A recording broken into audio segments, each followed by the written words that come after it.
cute and deadly little guy. Sing through the fog, old gods he's slain. Go7, Go7, Go7, Go7. Go7, Go7, Go7, Go7. Go7, king of the game. I believe in you, that's what he'll say. Nice and kind, leading cobalt ice. He's a blue, cute, and deadly little guy. Sing through the fog, old gods he's slain. Go7, Go7, Go7, Go7. Go7, Go7, Go7, Go7. Go7, king of the game. I believe in you, that's what he'll say. Nice and kind, leading cobalt ice. He's a blue, cute, and deadly little guy. Sing through the fog, old gods he's slain. Go7, Go7, Go7, Go7. Go7, Go7, Go7, Go7. Go7, king of the game. I believe in you, that's what he'll say. Nice and kind, leading cobalt ice. He's a blue, cute, and deadly little guy. Sing through the fog, old gods he's slain. Go7, Go7, Go7, Go7. Go7, Go7, Go7, Go7. Hello, hello, hello. Let's put on a little bow tie. I was testing. Yes, Fluffy, I was testing because I didn't see the other YouTube chats show up on my little chat thing here. But I guess it just takes a while to load. No worries.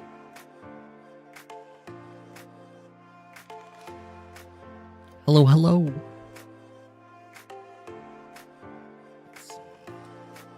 What? There we go. Hawke penguin.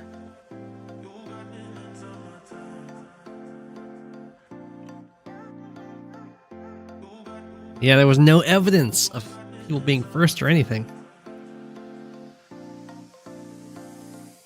Okay.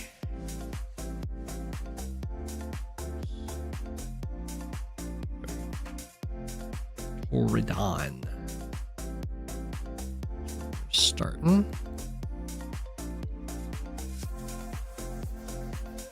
Ah, no.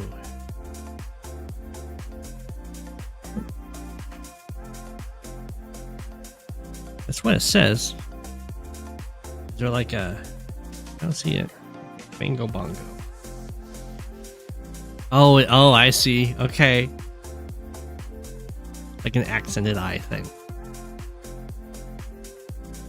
Burned out and too tired to dance.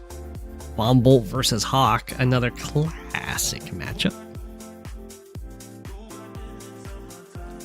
As we all know, we'll have BangoBongo. We've seen this map a couple times now. Including the one time I do believe I played it on stream.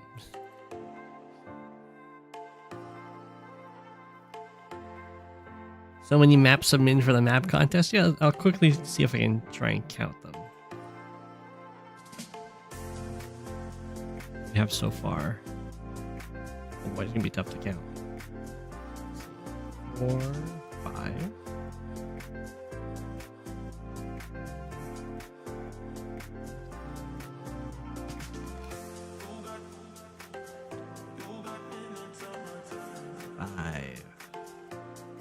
30, 35, 40, 45, 50, 55,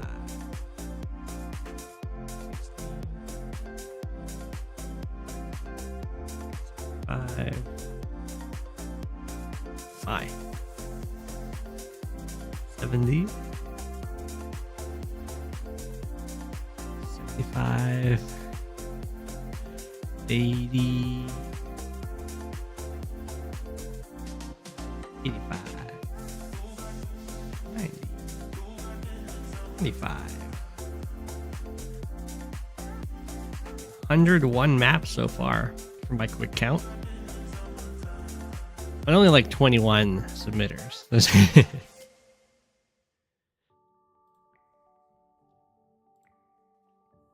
Over 100.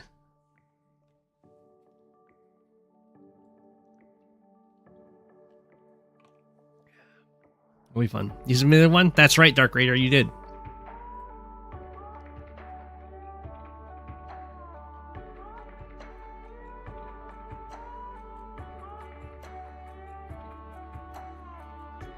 And this is before Rise has submitted his.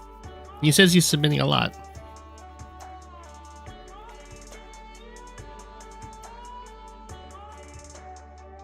There's Dark Raider's map. Rise hasn't submitted a single one. The submission on the 19th. It's when the submissions close. Well, if Rise is submitting 200, then there'll be about 300 total.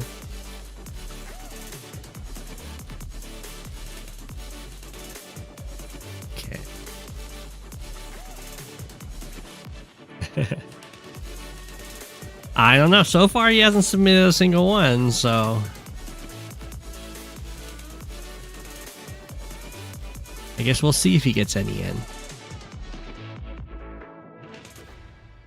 I don't like that this is covering up the airport, but it's probably fine. Like, I can move it, but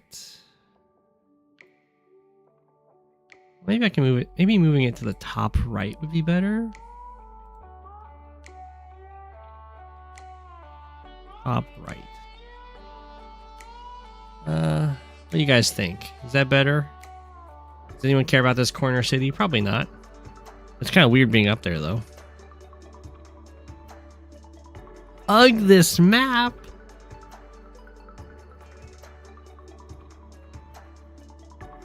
How could you say that? You think it's fine? Okay. Hello, hello. All right, we've got Von Bolt versus Hawke on Burnt Out and Too Tired to Dance, something like that. This is the standard version rather than the high fun version, so there's no black boat protecting the base or anything. It's out of rotation now. Even though you can't see the corner cities in your hearts, yeah. It's a lot better to have that blocked than the corner airport. So far, both players are ignoring their corner cities, which is probably wise. That's sorting Torridon goes for it currently. And BangoBongo. We'll see what the first vehicles are. Tank first is, of course, going to be rather common on like the 2-base side. But you can also go artillery first. Like BangoBongo's going. Artillery recon. It's interesting. It's a delayed recon. It's not going to be able to interrupt much. Especially being built from this space. Kind of like a long way to get into the center. Interesting. Usually you build a recon to try and like pressure your opponent to building a tank and on their weak side and stuff like that. But if you were to do that, you'd want to do it earlier.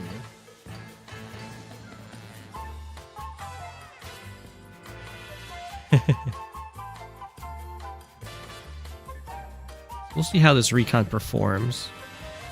I think the artillery on the weak side is pretty strong due to this mountain formation. I suspect BangoBongo is going to get a lot out of that. Looks like Torridon's just sticking with heavy tanks. Currently it's setting up for a swing on this city. Nothing like lethal, but some nice harassment.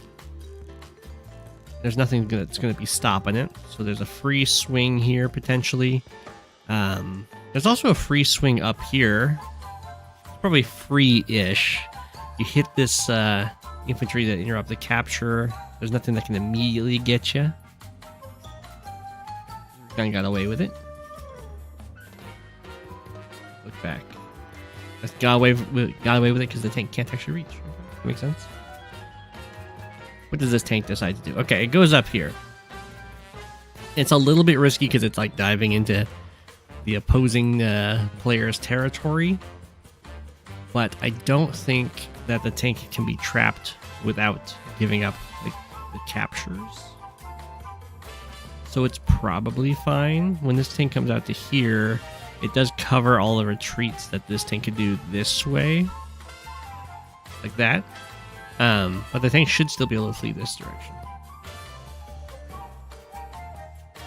So that's okay. Or it can stick around and hit here, or it can dive in and try and delay the airport. If it does that, then it's definitely going to get trapped by this infantry. But it could be worth it.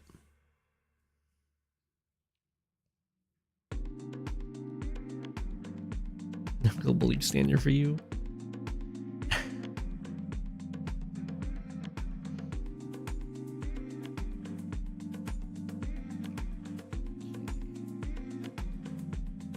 Ooh. Super heavy vehicle production on the weak side for Torridon, but it's well, it's a little bit bad because not all of the properties got captured right away, but most of them they're all getting captured, so that's good. Looks like we're just gonna go for some more harassment rather than either finishing off this infantry or trying to mess with the airport, and diving in with the massive tank force that's on the weak side. BangoBongo hasn't really built that many vehicles on the strong side to contest this, so Torridon is getting away with a lot. We do have the Russian on the comm tower here for BangoBongo, and the artillery replacements to try and defend these fronts. Looking good. Anti-air to respond to the copter. I mean, the mech's pretty strong with these mountains here. If Torridon tries to like pick a fight on that front, going in for the 2-hit KO on this tank though looks pretty nice. And the anti-air is way over here, so the copter still has plenty of targets on this front. Interesting, we're actually going to back off. I think it's probably, I would find it prudent, I guess, to have the infantry go for the swing here and then this infantry finish this guy off. But that's okay. It's not like this is terrible. Backing off, letting the comm tower just kind of get captured. Seems good to me. Take all the free hits you can get. Now the concern for Torridon here is BangoBongo starts capturing these cities. Pretty much just this one could get captured. This one's got way too much stuff. We're ready to interrupt for it. You don't quite get us around on this tank, but the copter is going to defend these guys against further harassment. It backs up. We're going to back up over here. It does mean the artillery is not covering this city.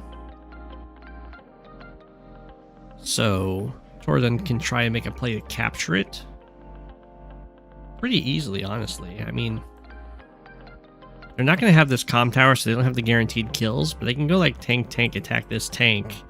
Copter just blocks the infantry off, and then this city gets captured. There, we do have the capture attempt on this city. All the units that aren't being covered by the artillery are getting picked off. Very nicely done so far by Torridon on the aggression. We'll see if it continues. Looks like we're not going to continue the aggression. Just chilling on the city rather than taking it. That's weird. Okay, so did go in for the tank kill.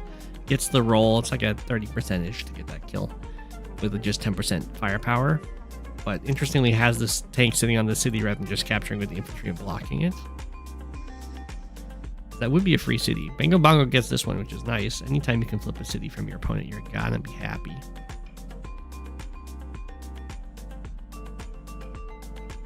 Some mechs, interesting. So mechs can be pretty strong once they're established, but in this kind of situation, it's not going to be the best pick because you kind of like something that can guard all of your units. It's probably fine just because this copter's already here. But there's a lot of units in this wall that aren't actually guarded, so they could get picked off.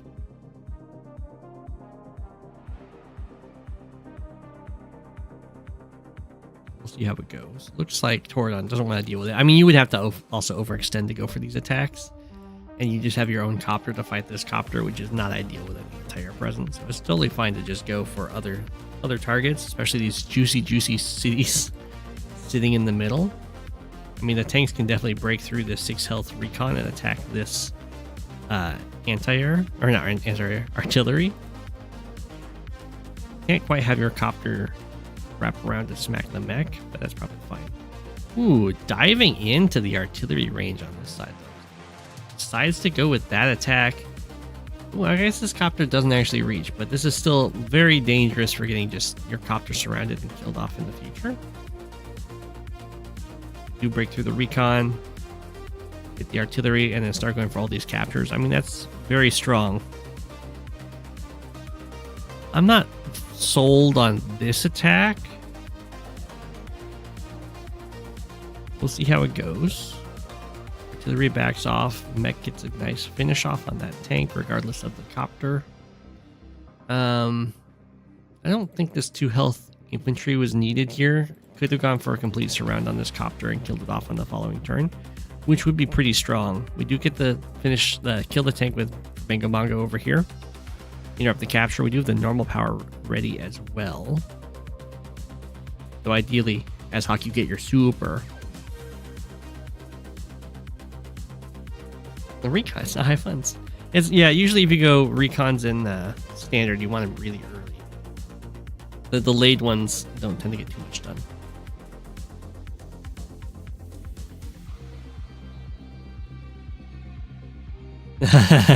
Thought the submission deadline was today. No. It's on the 19th. It's on the 19th.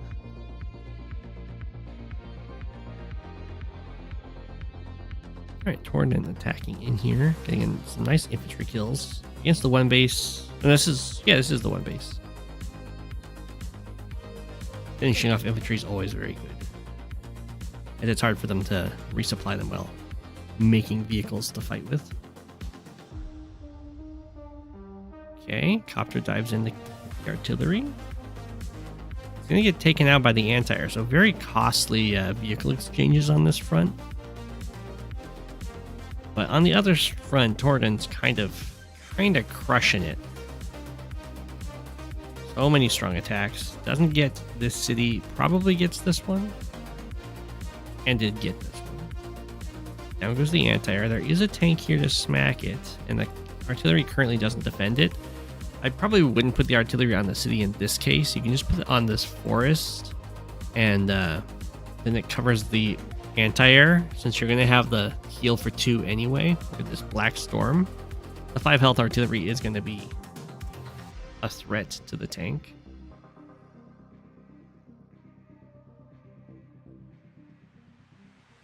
Okay. Looks like the city doesn't get captured yet, and an artillery is coming in place to defend it. Pretty nice. Torridon is definitely very extended over here. Only got 1 city so far, and lots of attacks have gone through. BangoBongo, the medium tank is staying very far away here. That's probably to avoid the incoming bomb bolt super, which at present I do believe will just kind of land on the copter and artillery. Well, it's not going to necessarily do it anymore. Yeah. The medium tank. If the medium tank gets the heal up from it, it's not the worst thing. Okay, we got the join cap going on the city with the bomb bolt extra stats and everything. That's pretty nice. And the medium tank's coming in here. The anti-air can clear the way, but I don't think there's strong enough follow-up to actually interrupt this capture. Torridon should get it. Still diving in here. These stunned units are a little bit of a saving grace, but actually they're a pretty big saving grace. Especially the medium tank not being able to help out means the anti-air is completely free to roam against these copters.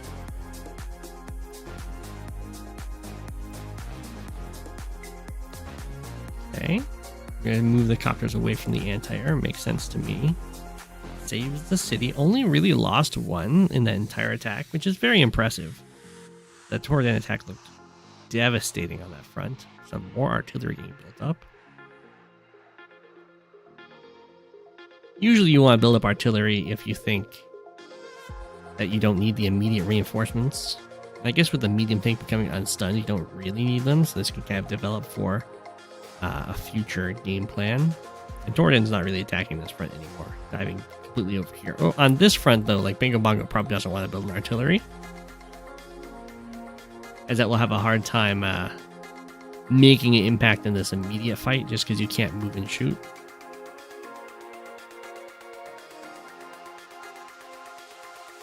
Capture does get interrupted. Nicely done. The mech value. Copters take out the anti-air. Artillery is here to help cover, although it can't cover against the opposing copter, of course. Okay. The comm tower capture is not being threatened next turn, so BangoBongo's got time to set up a defense for it. In this case, it's a little weird to have the artillery like this, but they're definitely defending these tanks. I'm not sure if it's even enough though, because like the full health artillery doesn't guard this tank. I guess it's okay because the medium tank's the one that would want to go in against the full health tank. Oof, the copters get wrecked over here. There's an anti-air that can cover, but the 6 health tank is blocking the way. The 1 health mech's not going to be enough to clear that out of the way. So it looks like a nice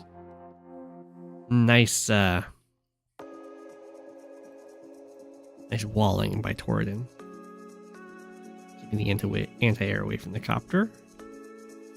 Torridon's also going to be pretty chill over here. No need to dive into this when your goal is just to get the comm tower advantage. Just block for it.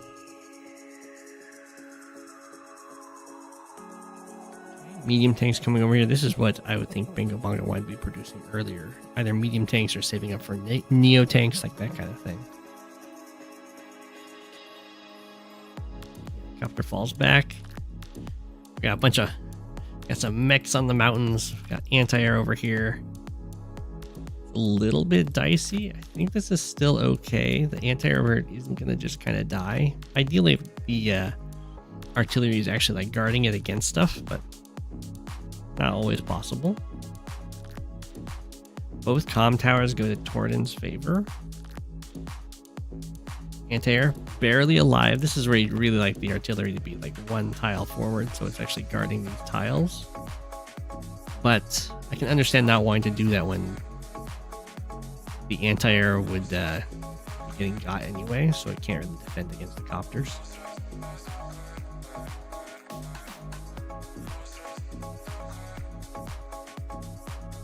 Neo tank in the center. Torridon's looking really strong in this game.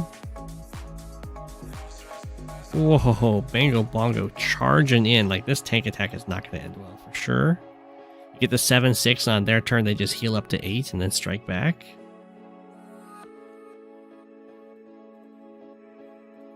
But I mean, the neo tank doesn't reach. So as long as like the artillery don't go down, this is probably fine.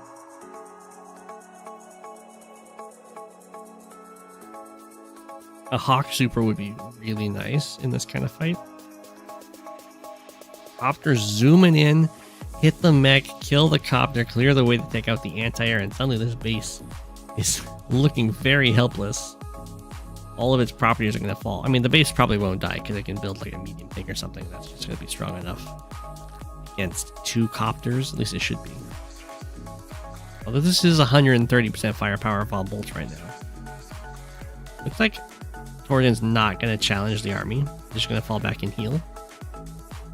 There isn't a full health infantry to go for the comm tower capture, so no immediate pressure being put on Torridon over here. Ooh. Oh, the infantry lives. There's the resign. That's that Vom Bolt. Vom Bolt defense.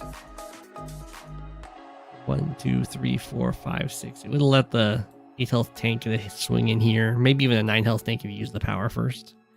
But GG, the Torridon offense in this game just kind of worked wonders. Starting with the harassment in the middle. BangoBongo just kind of needed to work a little bit more on making sure every unit's getting covered. The replay queues. I mean, I didn't add anything since last time. That's true.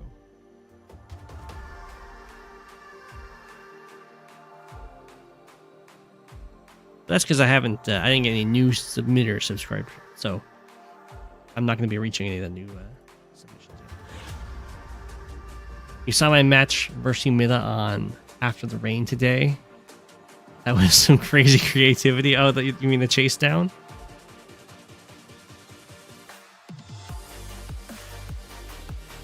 It's trend. See, the advice at the bottom was very wise.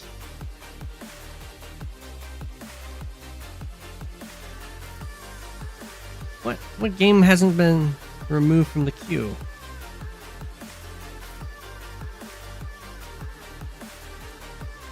Wait, what? Is the description just wrong? Oh, what? The description's super not. What? I definitely changed. I definitely changed that.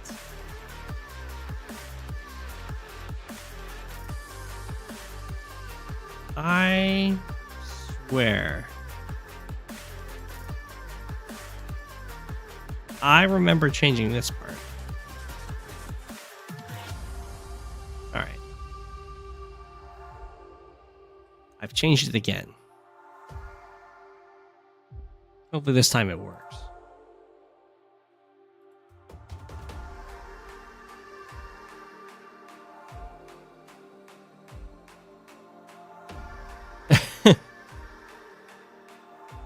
When going over map commentary. I'm not evil.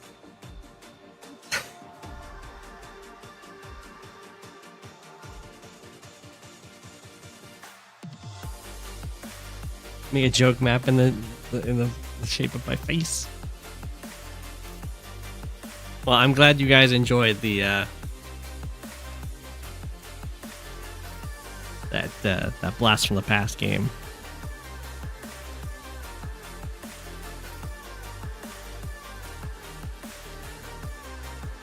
I did consider playing Sami in that game, but I figured if Humida didn't go Jess,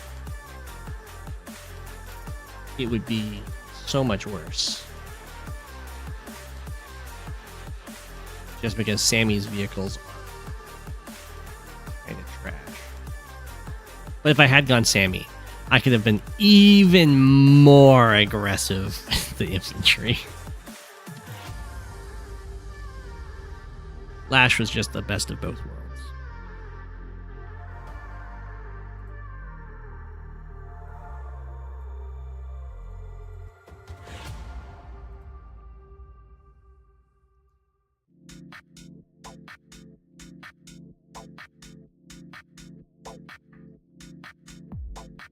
Backups truly live up to their names. Yeah, see, I got some fun facts.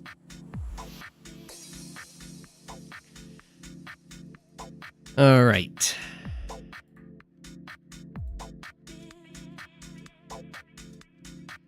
What are we looking at here? A Rachel mirror. Is this a live game? I didn't check. No, this is a standard game on Dubious Procession. Redo everything. All right.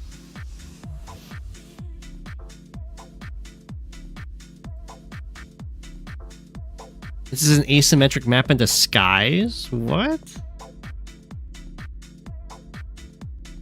How is it asymmetric? I'm trying to find the asymmetry. Sometimes it's like a pipe in another direction. Oh, I know this map.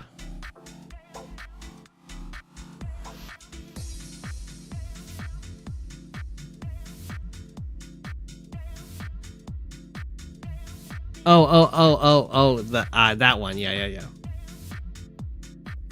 I've played this map a few times. When I did my live simul, where I was playing against 10 people at the same time in live games, this is the map that I had a draw on.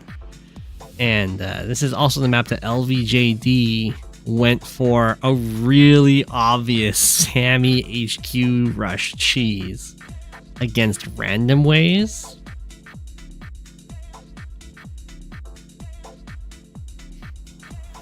If people don't know, LVJD, very strong standard player, used to be known for really odd but successful openings, and has recently in their games kind of devolved into HQ cheeses. I don't know what happened.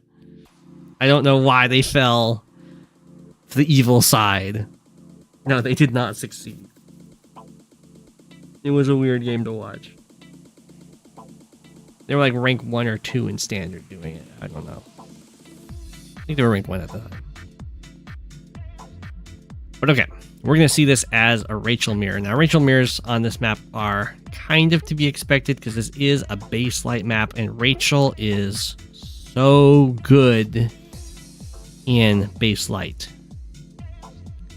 Is LVJD active? Sometimes. I've seen him in some tournaments. He HQ rushed in every tournament game, so I don't know.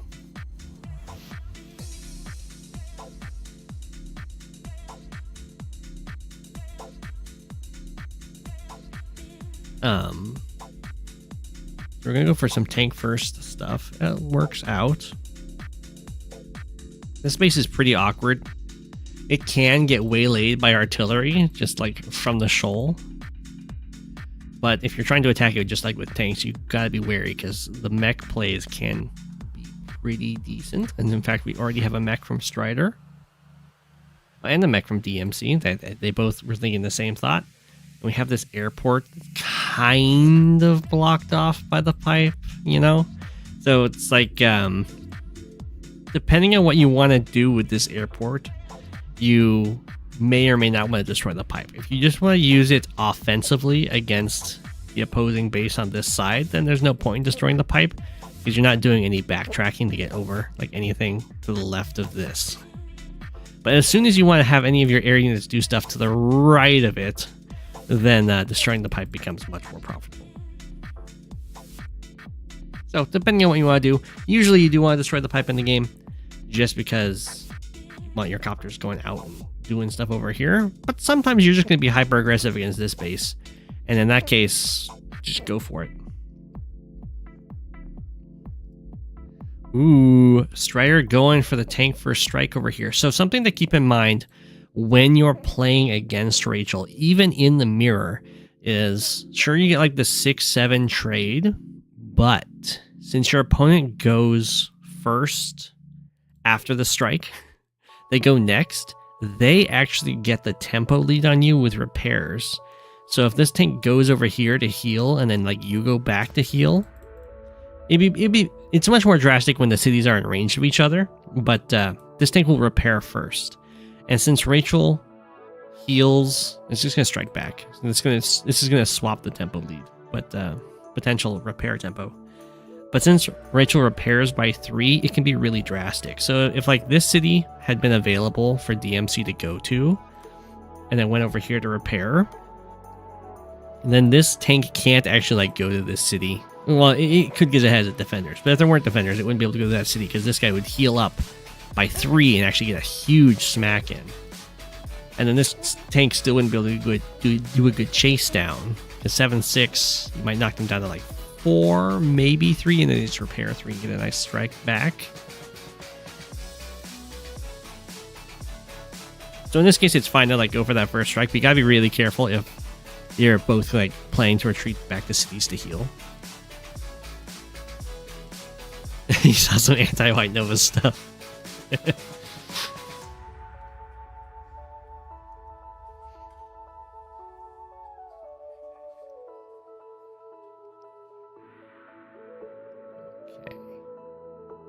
Ooh. Just going for attacks over here. Both of these cities getting denied. They can oftentimes be very heavily contested. DMC just wants to chill on that city. With a tank. So far, the economy is looking pretty even, but Strider's got some captures going on in the middle of the map, which is not something that DMC can say. Neither player has gone for artillery yet. They're pretty good because there's some really choky areas here. Oh, we're gonna go for that's a 30% chance to go to get that kill. There wasn't an infantry that could stand on the city, but it's still going to be a pretty big deal just because Rachel repairs really quickly. So this tank's just gonna like heal up to 4, go down here, be at 7, and then next turn, or repair up to 7, sit here for a single turn, and move up to here, and they'll be at 10. So it gets from 1 to 10 in 3 turns, which is really nice.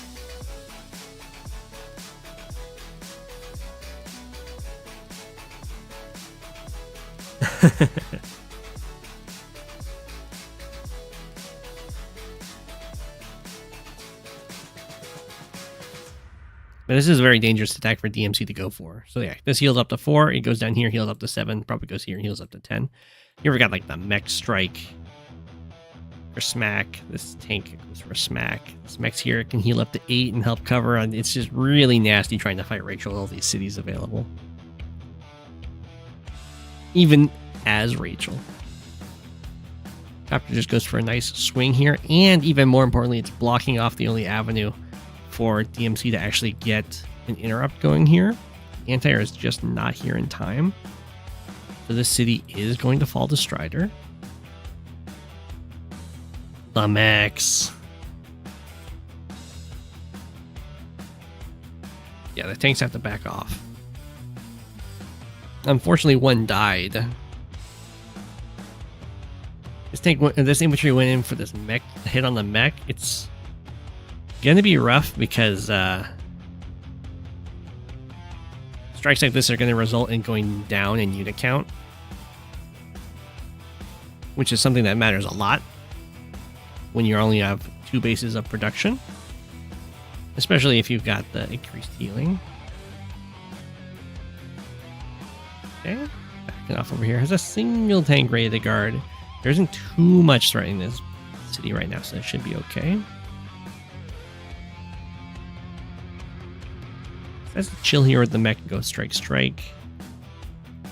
This tank decides to stay here. I would personally probably move it up because it's just going to heal up to 10 next turn. Very gutsy for Strider to try to start capturing this city. There's no tank that currently covers it, so I think it was a little too early to go for that. Ooh, nice tank. Nice copter tank combo. Clear this city. There's nothing covering that.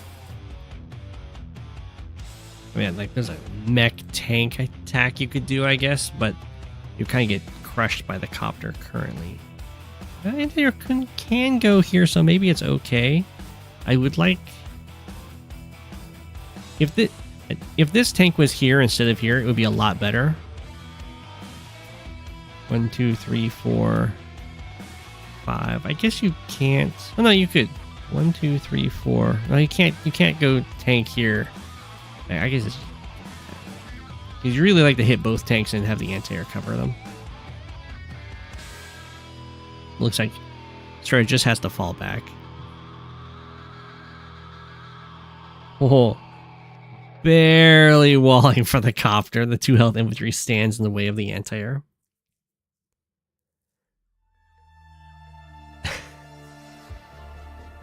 Every standard map has burnt forest. It's true. Map judging stream. Maybe I can roast people's maps.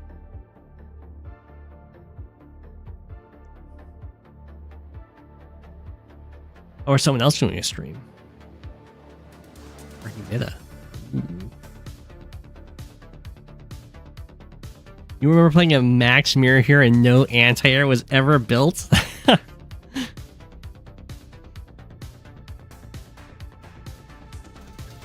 Okay, the copters are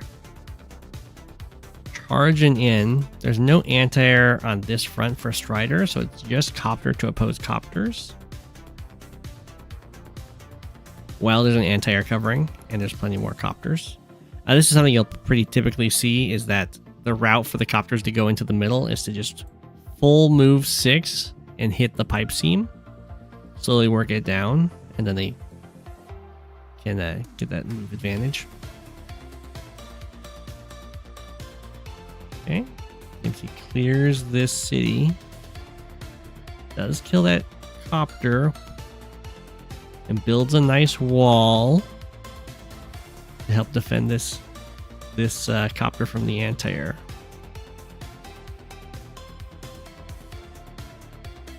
it looks fine.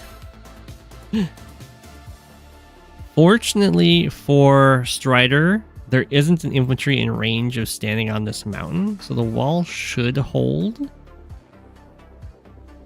Where's Fred? There's Fred. Look at Fred. 30% chance there. Just hits the infantry. Goes and hits the copter with the copter, which is covered by the anti-air. So we're going to have some huge trade outs here. The wall holds. Oh, covering fire. Bam, bam, bam. Oh, that was a weird covering fire. I think DMC probably should have looked at where those were targeting first. So it looks like what happened was the infantry covering fire hit over here because it's the largest cluster of foot soldiers, and it doesn't care about friendly fire. So it actually ends up doing damage to this anti-air and this copter. The other frontline units, though, do get hit for Strider, so it's still pretty good. But obviously you don't really want to get your anti-air and copter hitting your own covering fire. So why Rachel is so good in base light is because you have just 2 bases to produce from. It becomes really difficult after the second or sometimes third covering fire to keep making magnets like DMC is doing with these units, because you just can't produce the extra foot soldiers. You have to keep building vehicles. And friendly fire isn't friendly. So here you see we have a magnet. So the Rachel missile super fires 3 missiles. One that targets the most value, counting for friendly fire being subtractive. One that targets the most health of units, also factoring in friendly fire. And one that targets the most number of foot soldiers, with capturing foot soldiers counting as triple. So this is going to be the most health and the most foot soldiers, and then the only one that's going to land on vehicles is going to be the most value, which ended up being this one. A little surprising. This is probably a case where, as Strider, you might want to try and like kill off this copter first. I feel like there's probably better targets for the value one to go after. Even just having like these 2 copters back here would be pretty nice.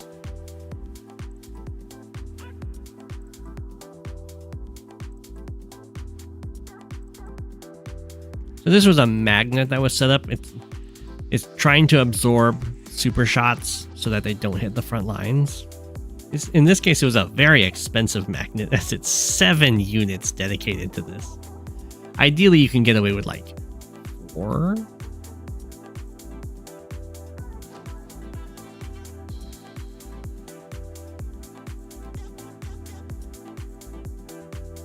Okay, here comes the anti-air, but this is what part of what makes this so difficult is now that the magnet's been hit, they have to be repaired up. Otherwise, they'll stop being, a successful magnet.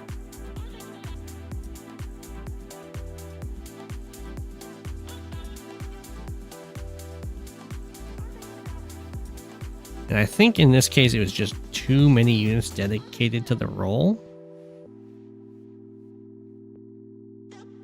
And so Strider's kind of winning in the center.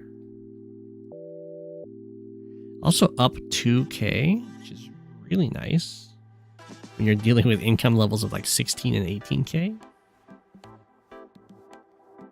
We have some things killed off. DMC is able to clear this pipe seam first because Strider hadn't actually started working on it yet.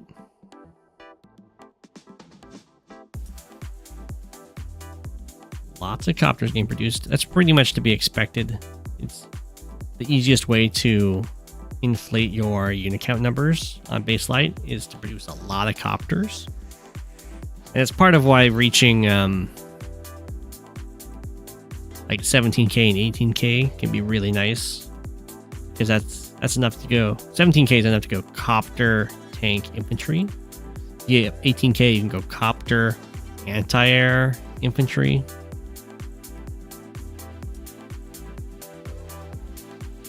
When you're 16k, you can still produce a lot of copters, but there's going to be times that you have to kind of float money in between turns.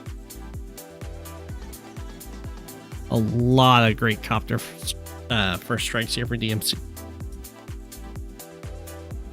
Only one anti-air covering this. So a lot of these are going to be uncontested in their strikes. Unchallenged. Unpunished. There we go.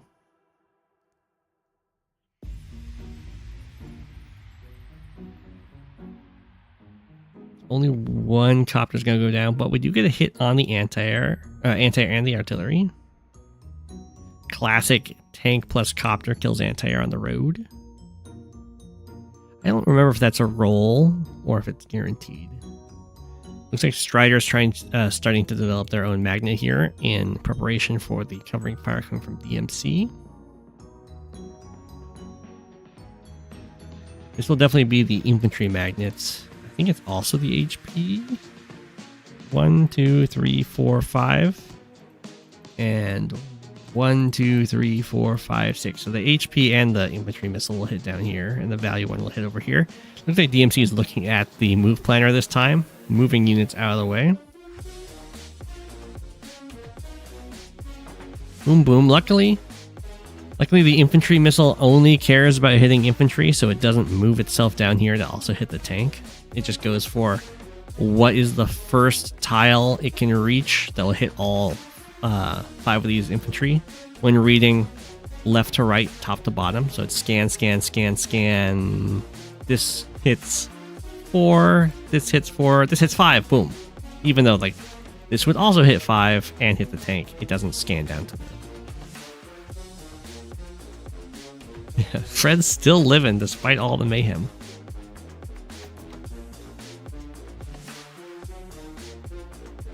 Wow, DMC managed to deny that city. There isn't even that much punish for it. Okay, Strider has a covering fire of their own. Lots of injured units in the middle. Boom, here comes the Magnet still playing its role. It's only 3 vehicles with the covering fire. All of these infantry and foot soldiers have very low health. Once they're down at this low of health, they're going to stop being a priority for the missiles.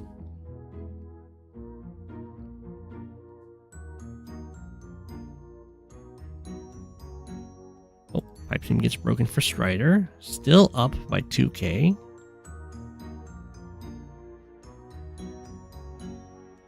And yeah, both players are getting pretty unit count hungry at this point, so it's going to get those covering fires are going to get more and more impactful from this point on.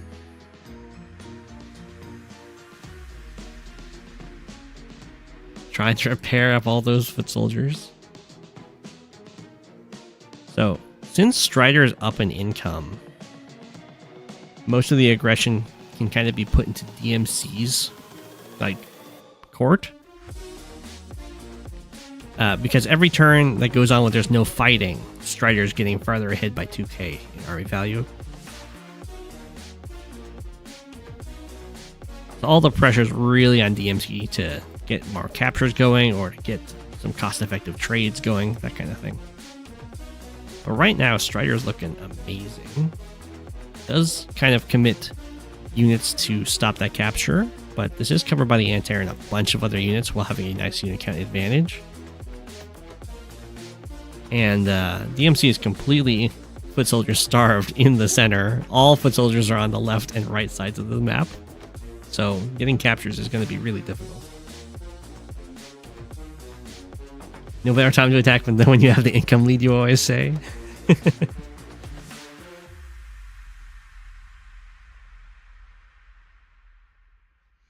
Ooh, is that a sacrifice? Yay, the 4 health units. The best units for sacrifices.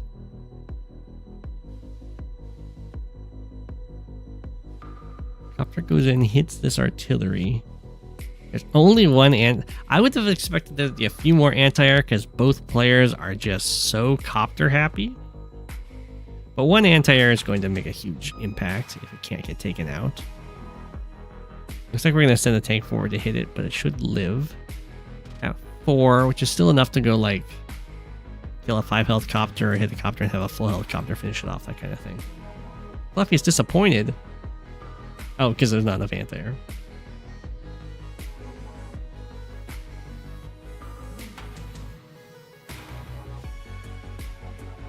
Ooh, Strider's gonna get another capture out of all this. So we did go with the anti-air and then the copter combo. Really should have another anti-air. Strider really doesn't have an excuse, because that's enough income to go copter anti-air infantry. DMC kind of has an excuse just because they're lower in income. Ho ho ho. Wow.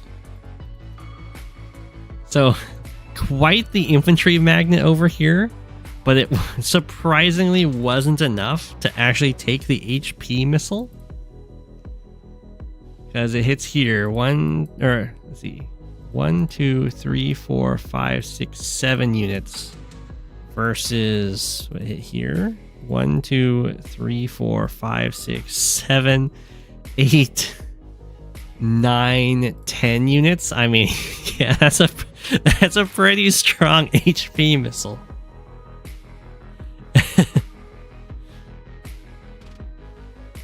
And this is another reason why. Oh my god, look at that damage. Reason why Ritual's really strong on these maps. The armies get clustered together and then just get nuked from orbit.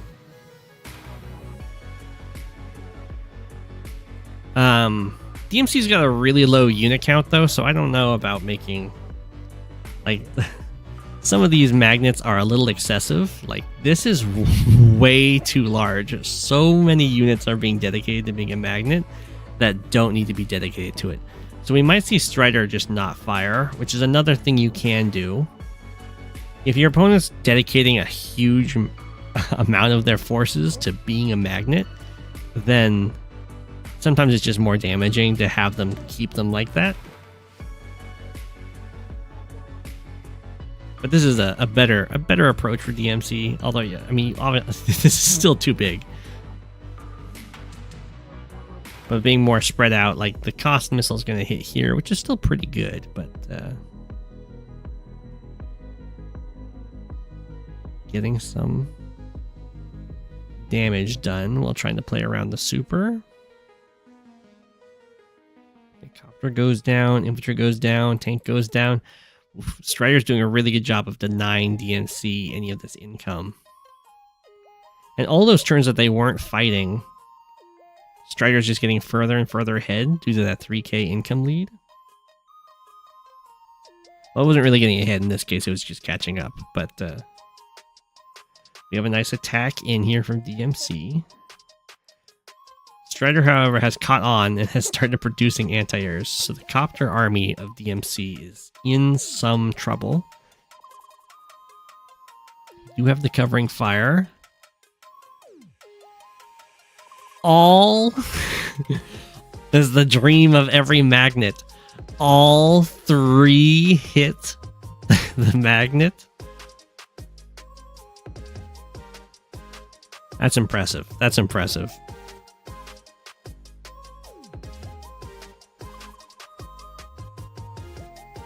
Some vehicles were dedicated to it too. And now the magnet is going to get absolutely torn up as everything gets one shot. The magnet is not supposed to be on the front lines like that, but it's a small map. What you gonna do?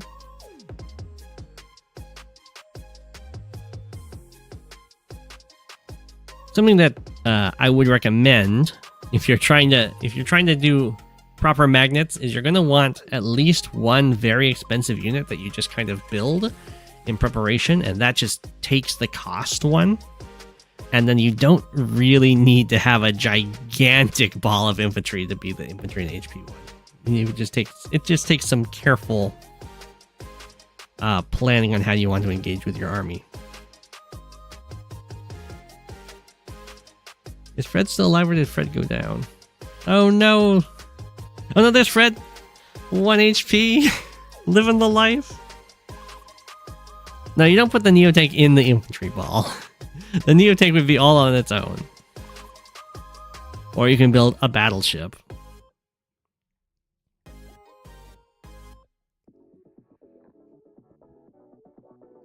Not on this map, but on other maps.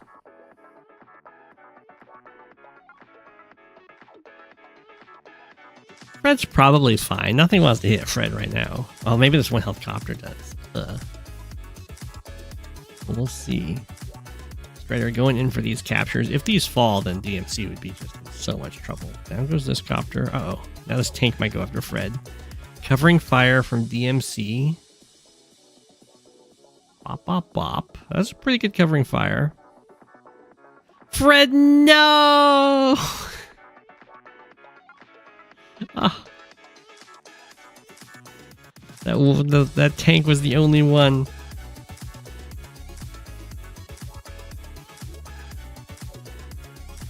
That CO power pop animation. That's just part of the replay viewer. I know, Fred made it so far.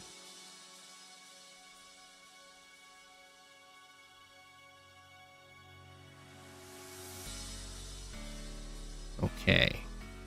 The attacks actually continue over here, although it's kind of run out of steam, so you gotta be really careful about overextending. Because right now Strider doesn't really have to capture more cities, it's more just denying cities that should be in their mindset, although they're trying to win the game too, so if you're just trying to close it out, then yeah, taking out cities will definitely do it. DMC's been very stubborn, sticking around. Anti-air goes in, trades with a copter. That's fine. We do have plenty more anti-air now. It's going to be very difficult for DMC to... Oh! Ended in a draw. So, the replay viewer sometimes... I mean, they might have decided for a draw. I don't think so, though. Sometimes the replay viewer sees timeouts and calls those draws because no one resigns. So I would suspect what happened here is DMC actually timed out. And it was Strider's victory.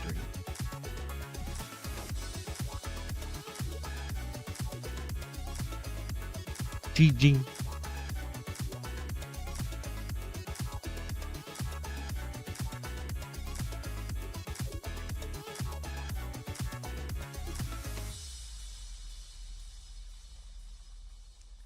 Next we have SAS Joel versus Shoop 92 on Titans Rise Global League High Funds.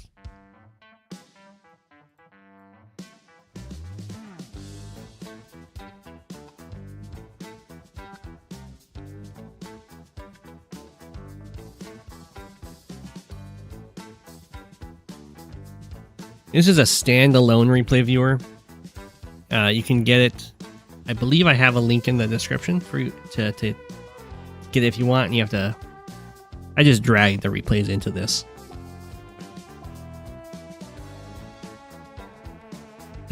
You learn so much in this game. Like this map has a lander. Yeah. For the most part, I have discovered the purpose of this lander. It does make Rachel really sad, as does the black boat. But I think the point of this lander is when the anti-air and the pipe seam get broken, you can put the lander here, and it's a one-way wall.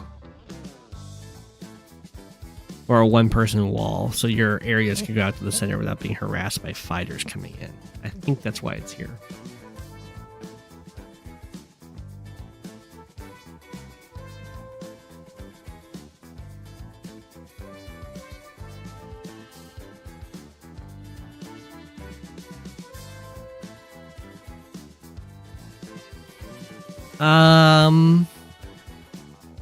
I don't know if the replay viewer works on Mac. It might.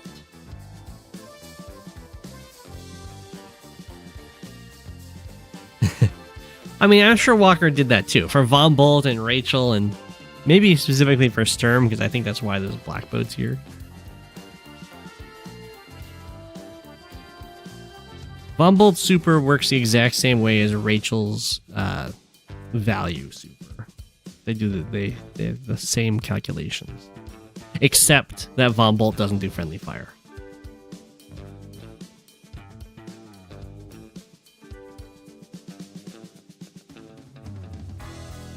So besides that.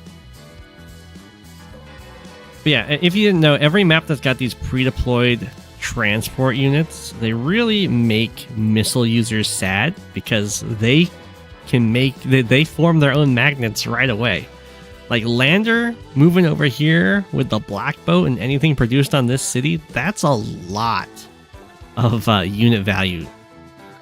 Oh, and a lot of it's not something you ever want to hit with your powers.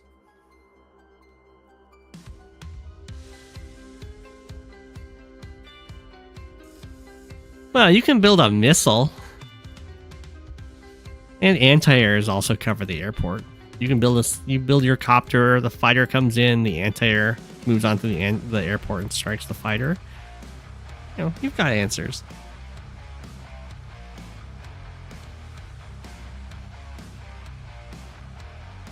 You can buy a missile and put it here.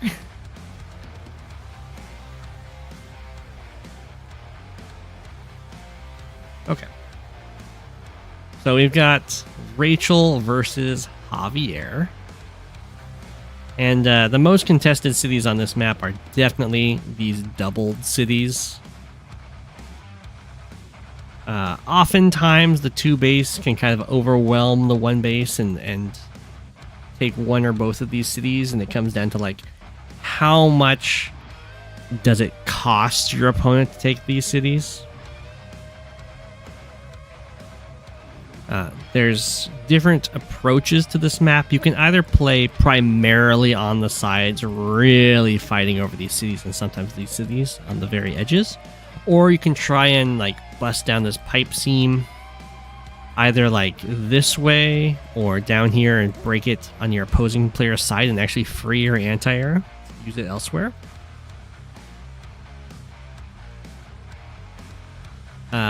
The artilleries can break the pipe seam. They can shoot the anti-air. They can also go over here on this lab and lock down both of these cities, which is something that a lot of people do.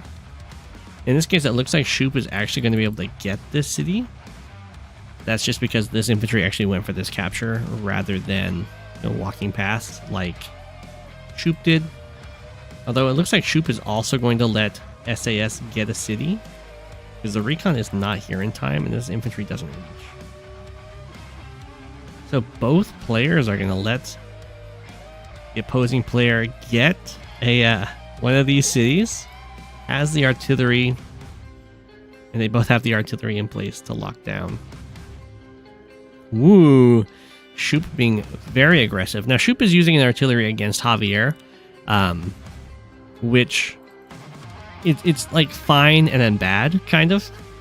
Javier natively gets plus 20% defense against indirects, and then that doubles with his normal power and triples with his superpower. So he's like resistant to them unless a power is active, and then he's almost immune to them. The map deadline's way too soon. I gave like over 2 weeks.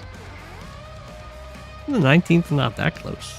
I mean, if people really beg, I can work on an extension if you guys really need it, but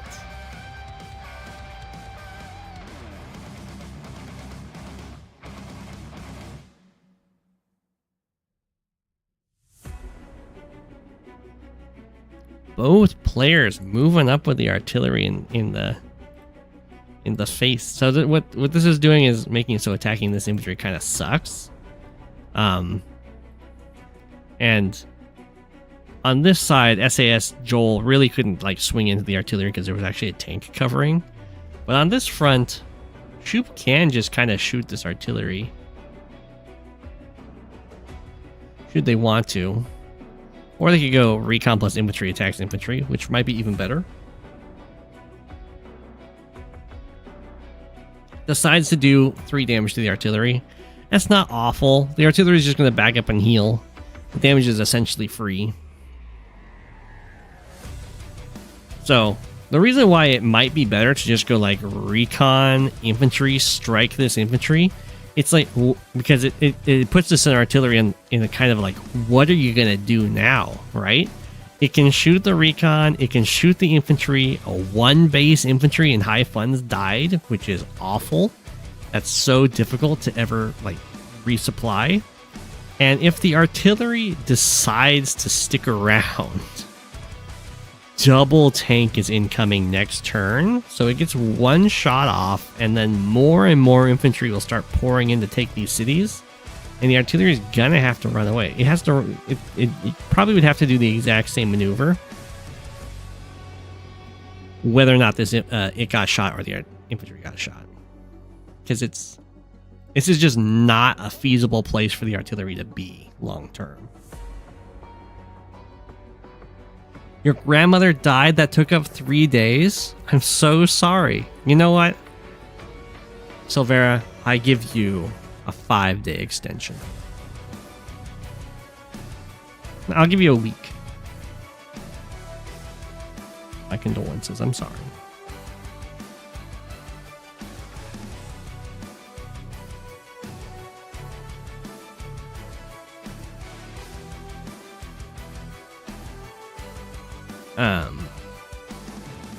And now the recon attacks interrupting this capture. So yeah, it would have been a lot. I mean, now there's a 7 health artillery, so it's definitely going to hit a little bit lighter, but still it would have just been easier to kill off the infantry before the situation.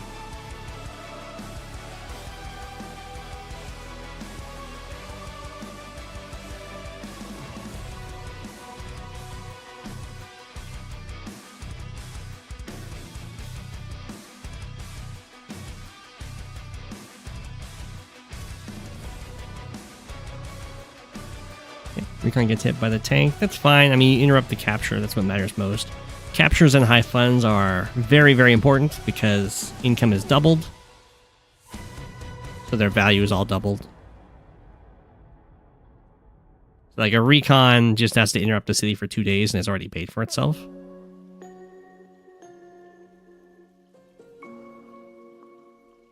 Oh, and another thing, well, especially for Shoop as Rachel, repairs are stronger in high funds than in the other modes because you have so much more money to play with. So you're oftentimes just bottlenecked by your production facilities rather than your money.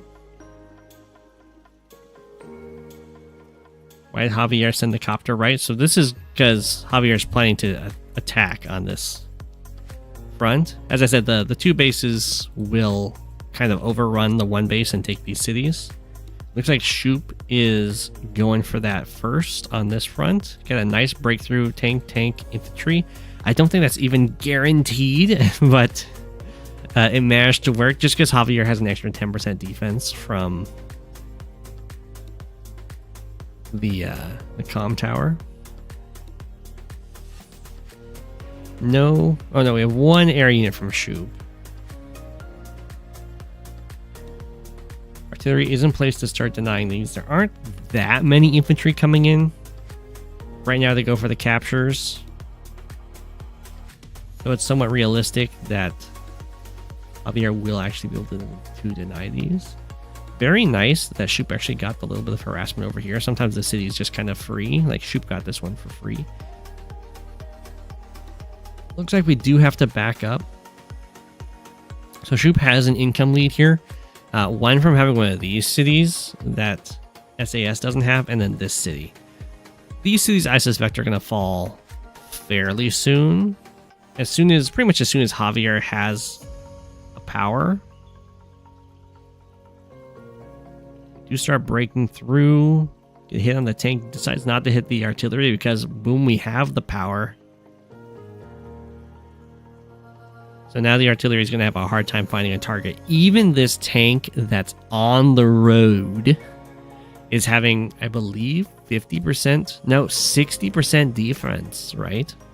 Because it's, or is it 70? I think it's plus 40%, then plus 10% for having a power, and then plus 20% for having the comm tower. So yeah, 70% defense while on the road. against the artillery shot.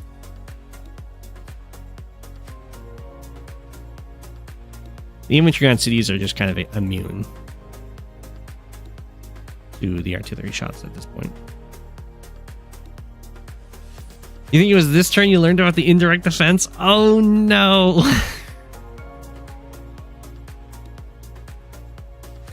They can probably do like maybe 2 damage on this tank. This is quite a few artillery.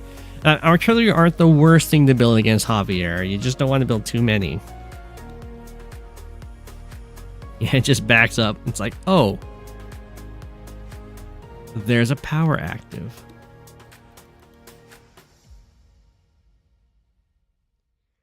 Oh, the infantry's here just in time. Artillery's here too to deny this city. Yeah, both of these cities are just going to flip.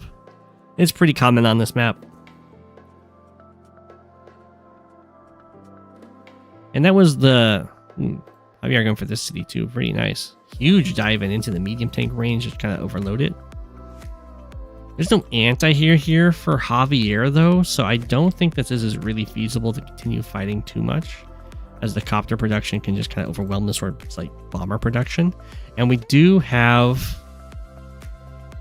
the Rachel Super. We can see 2 magnets set up here. This is probably a tiny bit of overkill.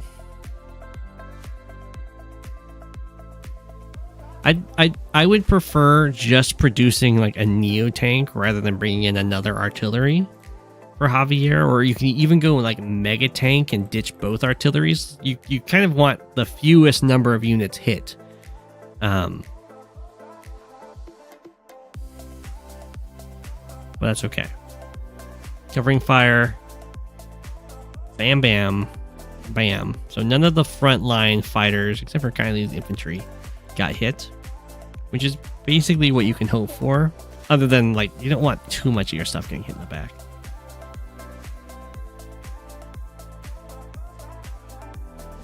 But with the Rachel Supers kind of win the games is when it hits, if it like hits all of these units, for instance, or like hits this medium tank twice, and then suddenly this entire front just kind of dies immediately.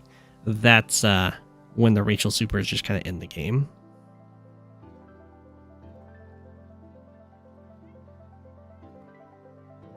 Things are still looking okay for Shoop. I think if these 2 artillery weren't way back here, things would be looking better for Joel.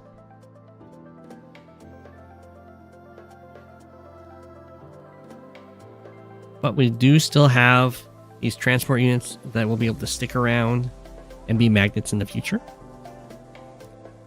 Shoop able to save the city, very nice. Joel did have an income lead there for a little bit, and then this city fell.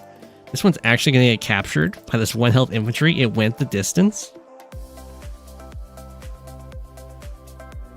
Poking at this poor innocent medium tank.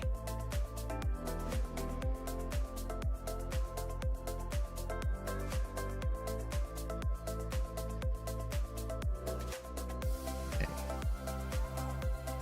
There we go. Got our neon tank coming out for Javier, who has a full bar of charge. So it's very rare that you're ever going to see Javier go for a super, but it will sometimes happen.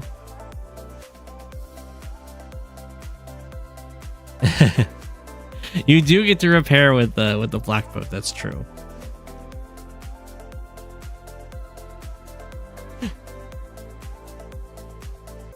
Yeah, see?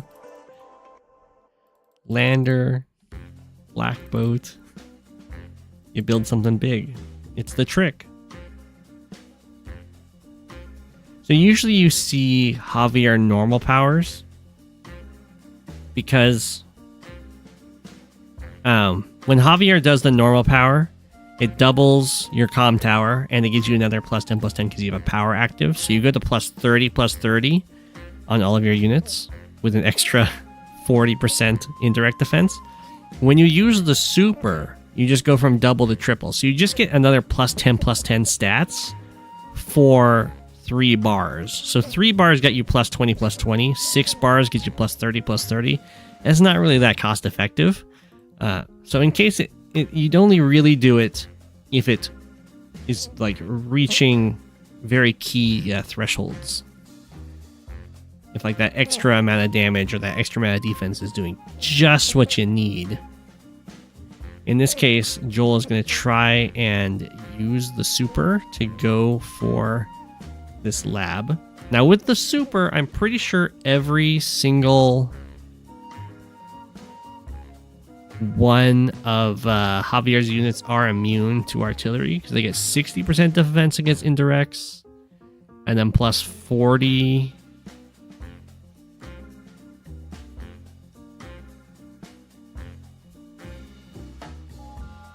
Now you go from 30-30 to 40-40. Yeah. 30-30 to 40-40. Yeah. So you get 40 plus 40% defense plus 60% defense against indirects. So Javier should be immune to all indirect shots, regardless of the terrain.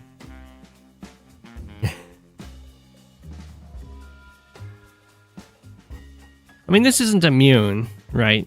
It's got plus 40 defense, plus 30. It's only a plus 70% defense on the lab. So, like, medium tanks, anti-airs, they'll definitely do damage to it. But the artillery are not going to do damage. Now, Rachel, of course, isn't really in super range yet, although it looks like we're going to try to just sacrifice to get into the super range here.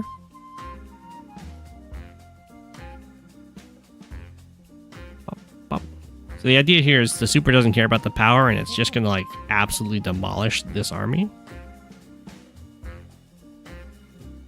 As all three land up there. Oh my gosh. Gotta be careful. Is advertising allowed? Sure. 1 second, I have to...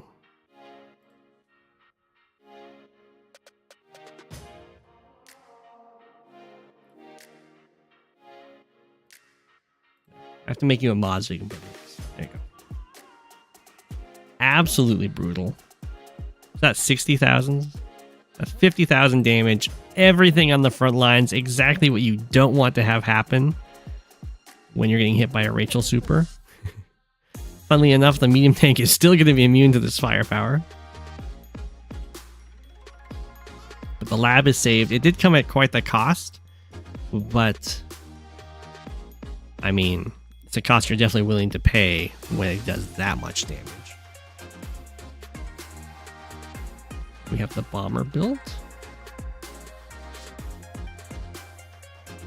SAS Joel resigns. GG. Rachel super saves the day. That was some massive sacrifices by Shoop, but he got it in. So really what was Joel's downfall is this army placement, right?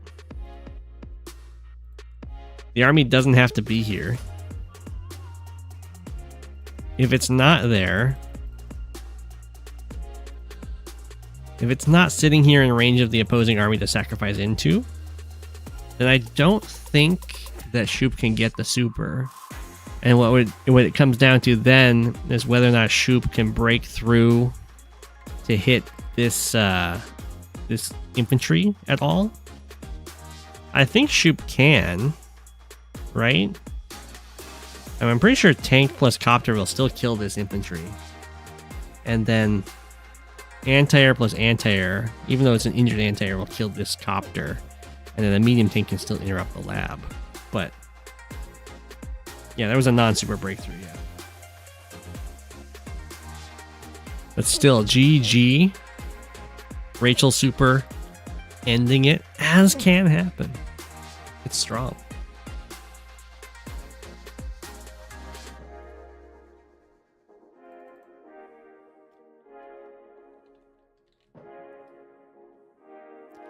We have AdvanceNoob versus Matemon on Scavenger. This is a tournament game.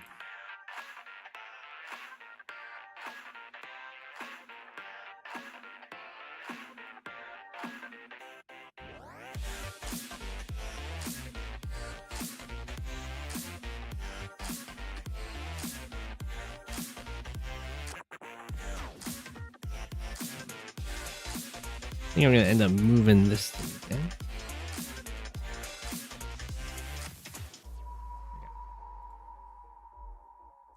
Not this one.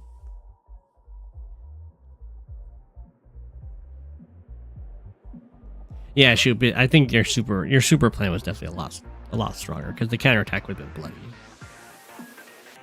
Everyone's favorite Smacky Cup round 2 map? Yeah. The Scavenger is my my worst performed on fog map probably. Although I did win my latest game on it. So it's possible for me to achieve victories. But here we have a Kindle versus Drake. It's pretty classic to see recons attack this far corner of the map, coming like this way or like this way, because it's really difficult to get a tank up there in time to cover it while not also leaving the entire rest of your captures free for harassment.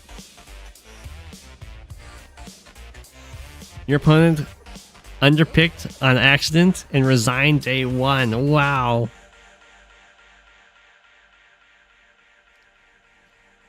Classic stall versus aggression. Drake and Kindle. You do see it a lot. Usually I would say Drake is advantaged in this matchup. But we'll see how it goes.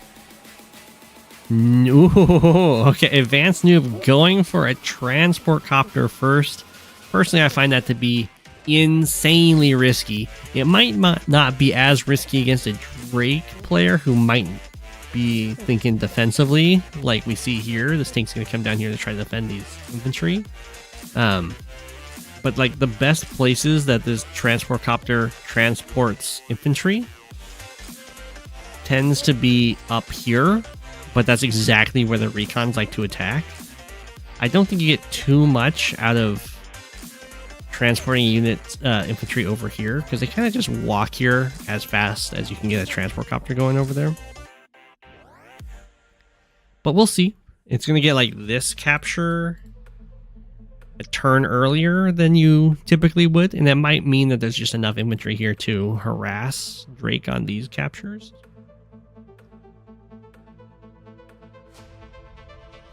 Does this matter that we got like 1 extra boost? I guess it means that this guy can like go into these woods to be ready to harass here. That might be the plan, because we do have the recon follow-up from AdvanceNoob. We'll see how it goes. Do our nice defensive tanks. Here, one here. Well, this is more of an offensive-ish. If you want to go early offense, you go with fast recons. If you want to go early defense, you go with fast tanks. Very gutsy here from AdvanceNoob. Nothing is covering these guys from recons, and it's not uncommon for someone to go double recon on this map and either swoop into the middle or swoop into the top left. This tank is kind of guarding against an early recon though. Oh no. Oh, this is pretty bad for AdvanceNoob. Doesn't check this city. Are we gonna start capturing it? Or like go for the capture and get trapped? That is what happens. Oh. Early transport copter accelerating units, but then they're gonna get picked off. The tanks were in place. This recon's even gonna get that. It can like zoom in here, hit this infantry, spot this. Infantry can interrupt this. Infantry can interrupt this. It's gonna be some devastating attacks. But AdvanceNoob is probably gonna get these captures for free at the same time.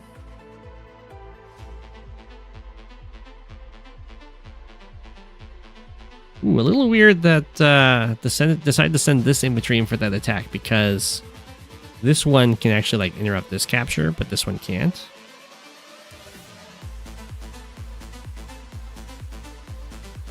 Just want to go for the capture. Okay.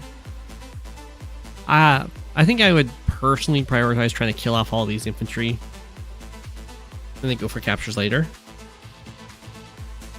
That's okay.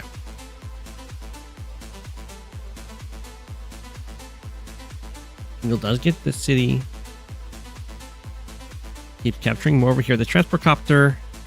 Gonna start transporting a mech. It's a little too close for the mech. It's a little weird, but that's okay. do send the 2 infantry here. They do get the clear here. The recon gets the clear there. That's really nice.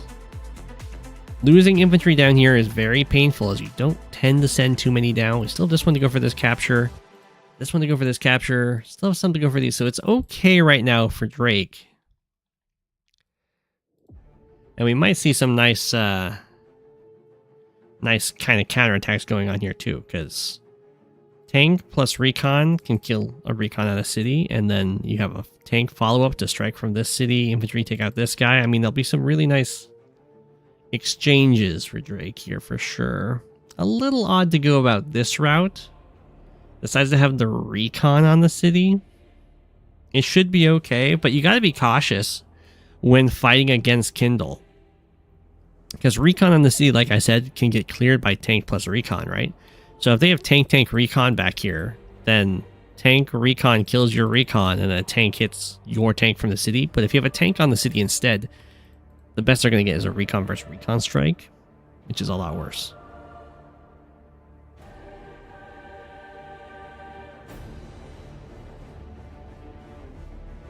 Ooh. The artillery buys looking a little iffy here, just because the fighting is a fair bit away, and you would much prefer to have tank reinforcements. Like if this is a tank instead of an artillery, then that's going to be helping cover this guy.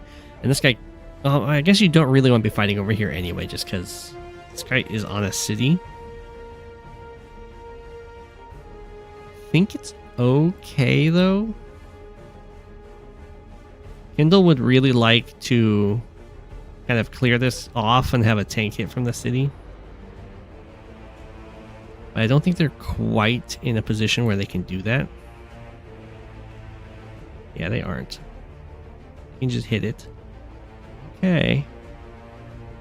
Some brutal harassment going on here. The fighting in the middle is definitely looking favored for Drake.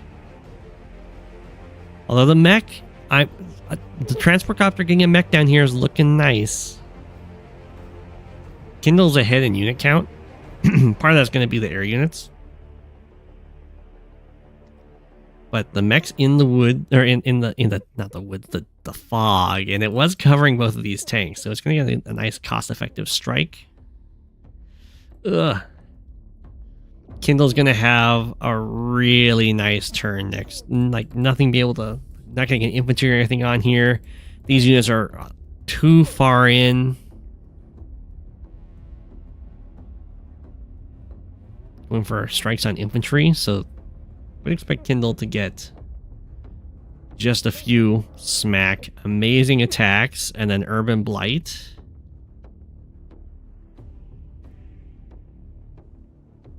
Which is going to be very painful. So, if this 4 health tank can kill this 4 health infantry, which it does, then Drake is going to get absolutely destroyed. Don't know why this transport copter went over here. I'd send it back to get another mech, because that mech performed very well. Well, I was liking Drake's fighting in the center until that urban blight turn came around.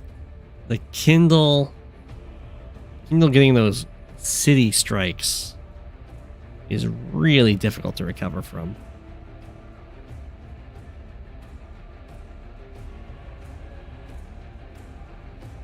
Or anti-air kills the copter, but it has to sit next to a city with all these tanks here. We do break the pipe seam for Drake. And the super's on the way. Drake is somehow actually okay in unit count. Down 6 tanks. But up 3 foot soldiers, so not the worst.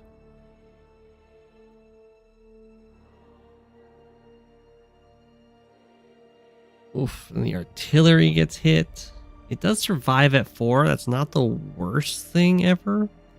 Especially with a super on its way. But definitely Drake's being pushed back. They actually have even income, which is really impressive for Drake here. Smack, smack. I think we're just going to use the infantry to hit the tank instead of using the artillery. decides to move over here. Okay.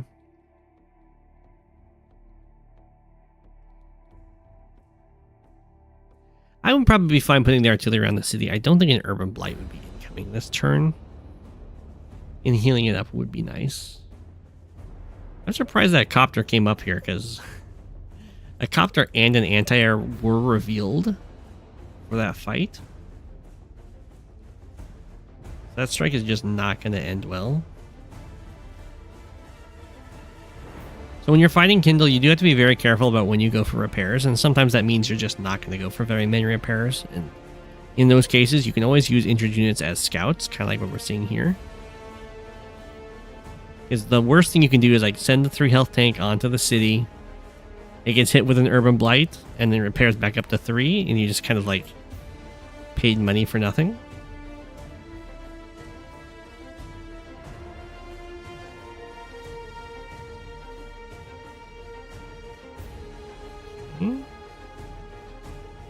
Looks like the fighting is just going to stick around in the middle. Sometimes you'll see the game transition into an HQ race, especially for as a Kindle, because you kind of knocked the black bow down to 1 HP with the urban blights. I mean, Drake also can take out the black boat with powers. It doesn't tend to die HP wise; it dies from fuel loss.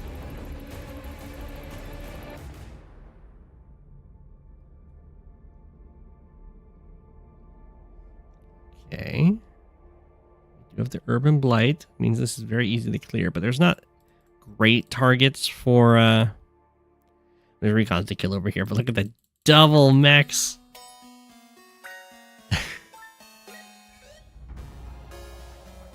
Ooh, the infantry didn't die, so these mechs are going to get some nice attacks over here. Tide might be turning a little bit in this fight, which is very good for Drake. We'll see what kind of reinforcements headed this way. Looks like there'll be a copter, so it depends on how the anti-airs end up guarding on Drake's turn. Tank goes in to hit the artillery. The artillery doesn't die. And that medium tank has got a wealth of targets. I've seen a lot of mechs in this game. Whoa, copter diving in. Copter plus tank. Okay. What? You can't do that. Of all the targets for the medium tank to go for, don't go for the one on a city so they can strike you from it. But also the only one that your double mix can attack? What? I don't know about that. Okay, the artillery decided to stand their ground and just fire at infantry, it looks like. A little iffy, but should be fine. I guess you have the double anti-air over here, so it's fine. But I think I still prefer medium tank attacking this tank.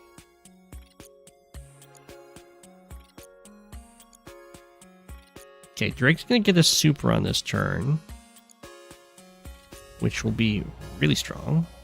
Both of these copters go down for Kindle. Here comes the super. It interrupts all the captures. Pop, pop, pop, pop, pop. It hits all the units. And this is why Drake usually wins against Kindle, is because if Kindle isn't able to like completely break Drake and take cities away, the longer the game goes on, the worse Kindle's power becomes as Drake starts playing around it more. And the better Drake's gets, because you can't really play around it. The mechs will definitely just die uncountered. Maybe that's fair. That's fair. That's fair. I guess if Urban Blight was active.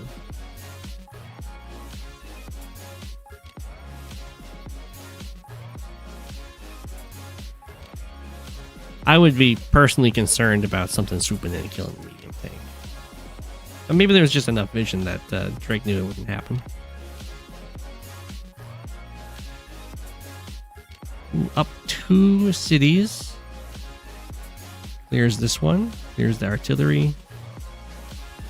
All these units get scooped up. These also denied. Really nice front shift here, or I guess rotation, going from this one straight up into the middle, and then potentially going on to the HQ, which is down to 9 fuel. And 6 health. And AdvanceNoob resigns. GG. Wow. I thought AdvanceNoob was going to kind of clinch that game when that really strong Urban Blight term came in, but Drake was able to hold on. Well done.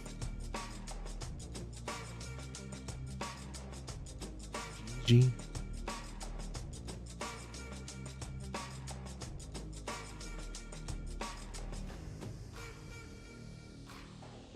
Oh. Have a Tordread versus Rip game? I haven't seen I know Tordread's still playing. I just haven't seen a Tordread game in forever. This is Fog, Rainbow's End, Olaf versus Max. Oh my gosh.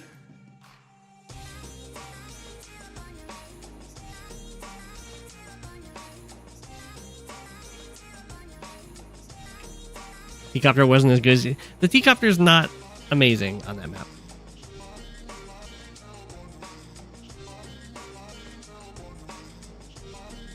It can do some fast boosts across the river. It's just it runs straight into the most common recon opener. So I would never recommend doing it. As your opponent can be like, well, I want to get this recon to interrupt their corner capture. And then they'll be like, oh, look at all this bonus stuff I get to do too. And you'll just kind of die.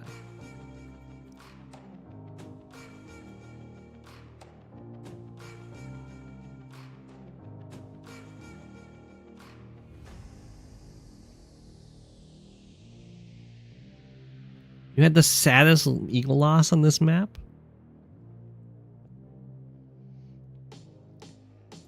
We got Tordread. I'll make Tordread into the penguins. Rip, Yellow Comet. Okay. You're just feeling like trying something new? I know.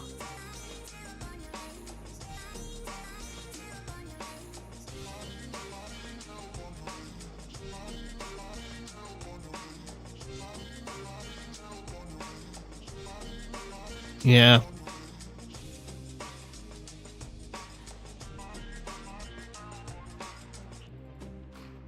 There might be APC stuff. I don't know if I looked at APC stuff. APCs are usually stronger than transport copters just because you build them from bases, which is where like the infantry already are. And if you're against Drake, then you can extra justify it for dealing with fuel stuff. But that's a whole timing thing too. And I feel like you oftentimes aren't going to want to go for transports on that map anyway. Just because of how common the early recons are. And it's not a very big map.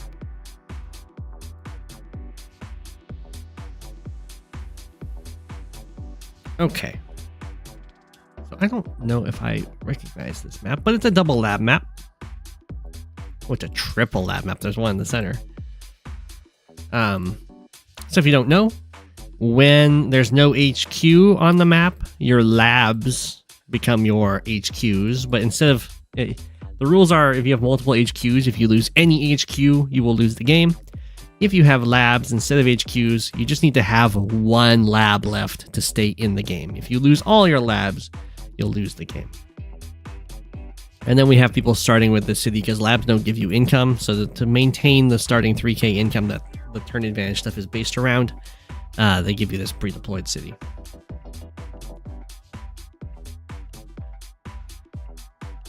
The labs aren't the labs, they're not next to each other. Yeah, you guys fight. You gotta control different parts of the map. Go for the neutral base first. Checks out. It's a pretty forward airport. I'm not sure how I would go about my opening on this map. I'd probably either go recon or I would try and do some sort of transport shenanigans. The airport sadly isn't going to be the strongest for transport just because you have to capture this neutral base first and then it takes 2 turns to make it to the airport. So by the time you get this captured, your capture phase is going to be mostly done. So it would definitely have to be some sort of APC thing. You could try and like skip this base to go for the airport first, but I think that would be just absolutely atrocious. Do not do that. Looks like Rip is going to go for the recon strategy, which you would expect coming from a max player, because the max recons can do some real damage. Although sometimes you'll see Olaf do the recons, and Max will just be like the best counter to recons as well with the tanks, so it's fine either way. Tank first for Tordread, then artillery. That's pretty interesting. I don't know what this artillery's goal is necessarily going to be here. Usually an early artillery wants to go plop itself down in a city really quickly, or not a city, a forest really quickly, and overlook some key points. Like it can overlook this comm tower, but the comm tower looks insanely safe to me. The best forest, like the forests don't really look at the cities. There's this city, but I think that's covered pretty nicely by just tanks coming out of this base anyway. Maybe it's this forest. Maybe it's trying to be like hyper aggressive to like one of these forests. I don't know. You can do it without having it in forests. You just have to be very careful and aware of where your opponent's positionings are. And Tordread's pretty darn good, so that could be the plan here. Infantry does spot this recon, play around the vision. So we are going to chill in this forest. Tank ready to defend this infantry. Build another tank. So we'll see if this artillery gets something done that another tank wouldn't be able to get done.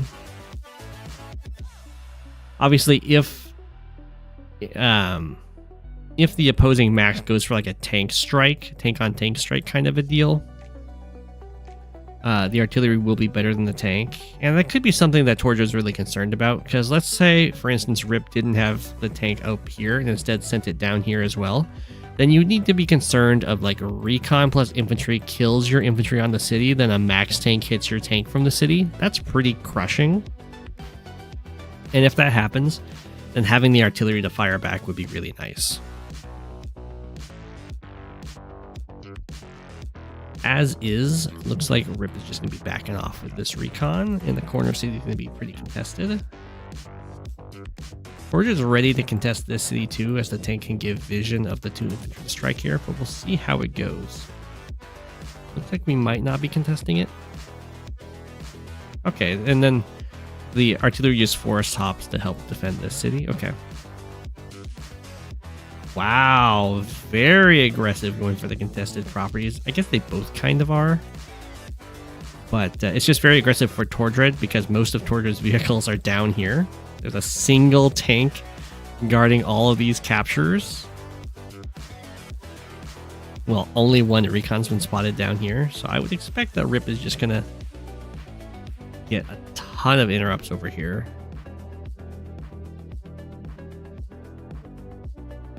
Every single one, I would suspect. Rip's thinking about it, and Rip goes for it. Ooh, it decides to attack from the road. It does make it so it's covered by this infantry, but it's like harder for the tanks to cover. It's also further away from the vehicle. Tank comes up, bop.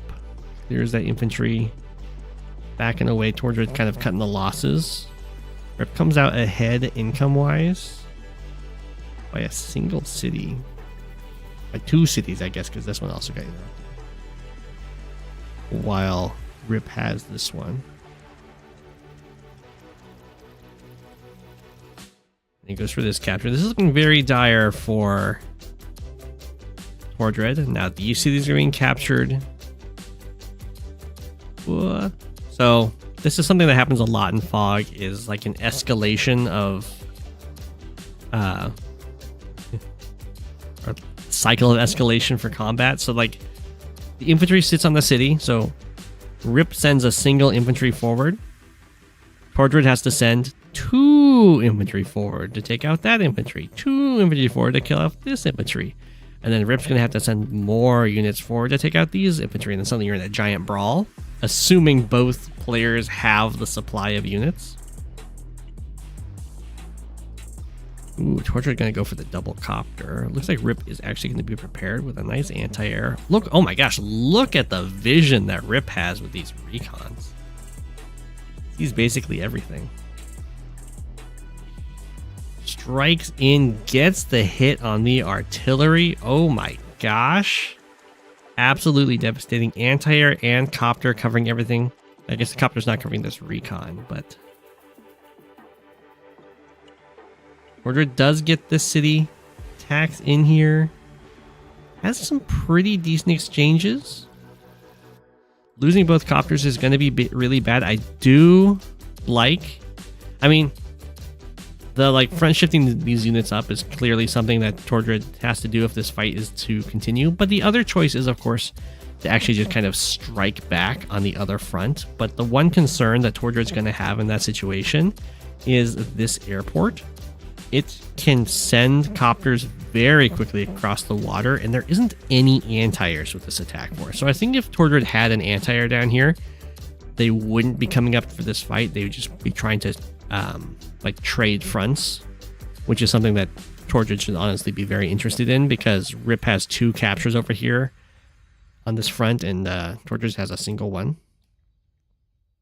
So being like positive economically if they could trade fronts there.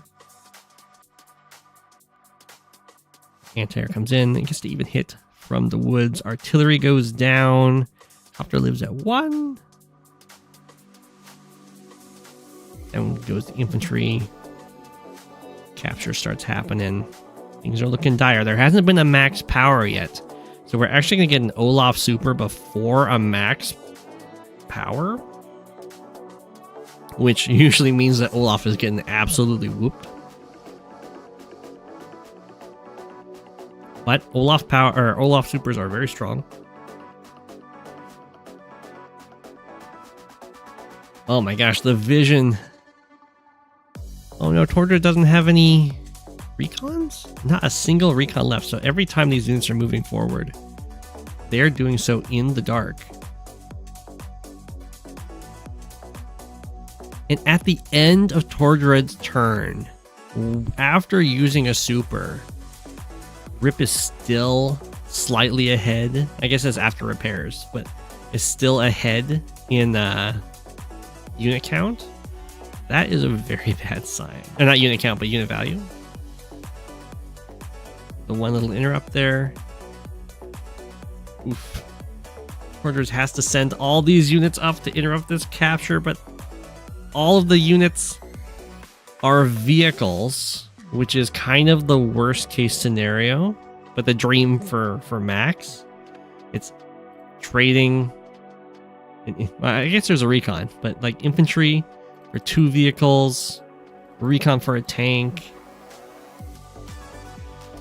I think there's even enough stuff here for Rip to make all those trades happen successfully. We get potentially +2 movement this turn. Like this tank can't reach. Tank kind of reach. If a hole can get drilled in and take out this artillery. We're going full on death ball here for Tordread. Really nice vision control here for Rip. Look at these recons. Now Max is also incentivized to build recons, while fighting Max you're kind of incentivized not to build recons because the tanks can just one-shot yours. Ooh, okay. So it was enough for Tordread to kind of commit everything into this corner for Rip to not engage, but there's still just going to be an insane amount of pressure having the Max super sitting there. Tordread, though, no respect for it. Diving in with that tank. We'll see how Rip... I mean, Rip was very cautious last turn. And honestly, the Air Force for Tordread's looking pretty nice. We only have 2... Well, there's 2 anti-airs, but they're really spread out across the map. And since Tordread does have a lot of kind of charge to gain here, you have to be a little bit cautious, because if you end up trading out evenly and then getting hit by an Olaf super, then things can start going kind of downhill. But there's no way that Rip's feeling bad about this game. I mean, having an income lead against Olaf for basically the whole game. There we go. We have a nice front shift, preparing to just kind of use the super and clear everything out. Just building copter. I get 2 antlers is probably enough. Even gets this city, which is the one that Tordread was trying to take. I guess it was gotten a while ago, but maintains this city, I should say. Okay. Sticking with the death ball over here. The recon dives in, sees pretty much everything. Anti-air strike. We're going to go for the max super. This should be able to clear up pretty much all of these units. This anti-air 1, 2, 3, 4, 5, 6, 7, 8. The anti-air can't actually reach the copter, so very nice placement there for Tordread. 2 copters in the back are going to survive, but pretty much all the other units are going to get tagged. This is a little bit unfortunate that these guys have to go down into this range just because it's within airport range, but if you hit both tanks, it's not so bad.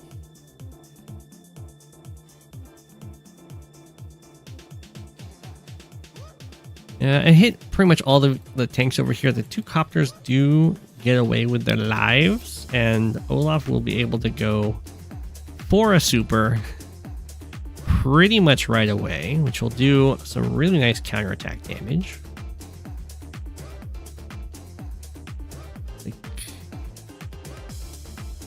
25k-ish, 27k-ish, not bad. Still really far behind in the unit count and unit value. Afterwards, get to do some pickups on the edge. But in theory, the max super, or the max powers are going to start. If Tordread's just able to survive, the max powers will scale far worse than the Olaf powers. Okay, mostly just falling back for Rip, still maintaining a really nice unit count lead. We do have the capture going in here for Tordread. Getting any cities, honestly, would be just like a huge deal for trying to get the game to the next super.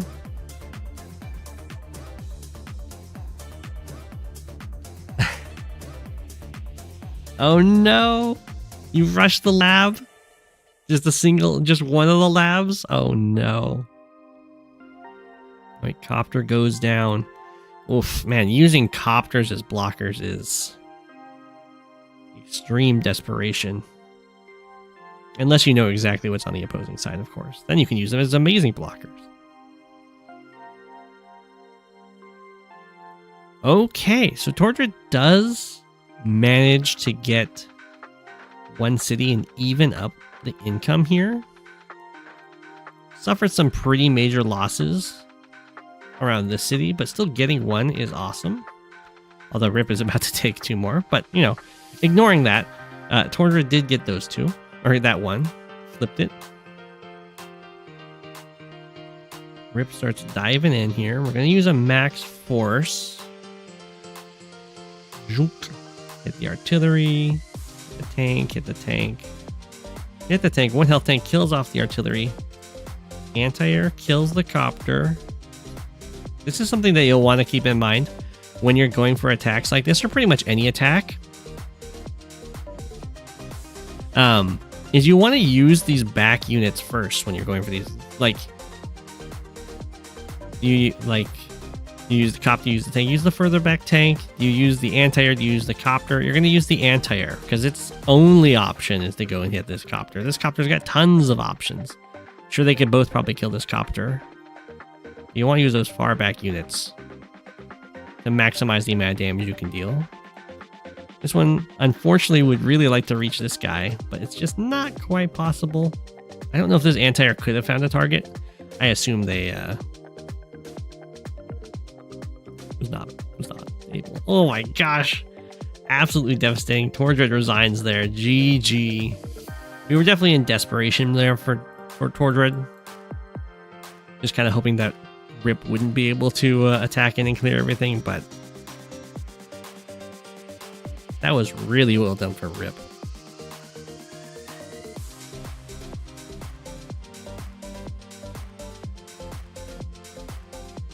GG. I think the Tordread artillery plan, the early artillery plans of like going from this city to this city, or this forest to guard this city to this forest to guard that city, it's kind of cute, but it's so slow. I think Tordread could probably have done it. I mean, I think you can just use 2 tanks to do it probably. But maybe if you go artillery first instead, it's going to be stronger. Because like this artillery doesn't even show up until this capture is already done. So if it's like if it's like here, a turn earlier, and it can hit the recon or something like that, then it would be a bigger deal. Because it doesn't really do anything.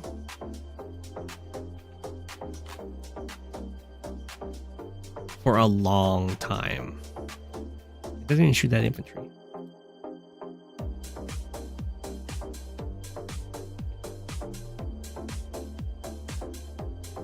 Doesn't shoot. It hasn't fired a single shot. It's going to run out of ammo. Or not ammo, fuel.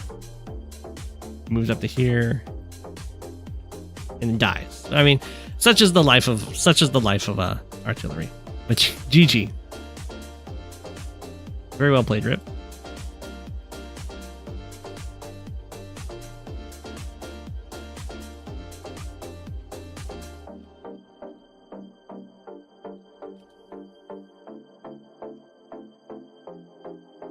We get one more game in here. We have a Z game, keatonfox versus Meevin, Javier versus Sturm on Dark Spiral Fog of War.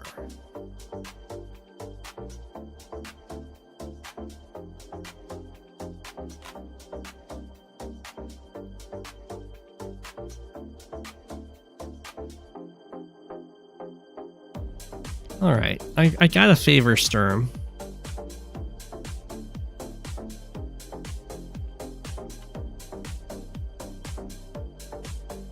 I don't think I know this map, but it looks very good for Sturm. Anytime there's like terrain that's meant to slow down infantry, it's gonna look good for Sturm. Although it doesn't really like accelerate any captures except like for this lab, I guess. So maybe that's fine. They'll still be good when going for fights. Okay, on this front it accelerates captures. It accelerates this capture. No, it doesn't. No, that's the same for both. Is it really just set up so the Sturm infantry don't get anywhere? Well, they get to, oh, never mind. They can get to this city on the first turn. There we go. I would have been amazed if not a single capture was accelerated by Sturm's perfect movement. And then the other thing is these forests aren't going to slow down Sturm at all. So I would definitely expect to see a lot of Sturm recons, as they are just so fun to use.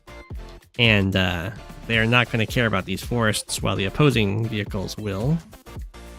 Oh, it also gets this capture a turn earlier. Okay, yeah, there's another accelerated one.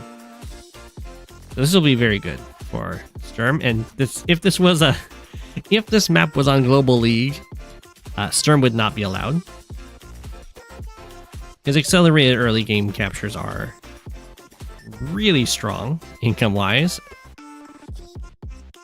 As you can see that the turn advantage is already messed up. Basically, at the start of the game, You should always be half a turn ahead in terms of income and unit count, but Sturm was ending even already. So the lead has already started. keatonfox rushing the comm tower. I think that's something you unfortunately would have to do here as Javier, because boom, the Sturm recon is already here. So if you showed up even a turn later,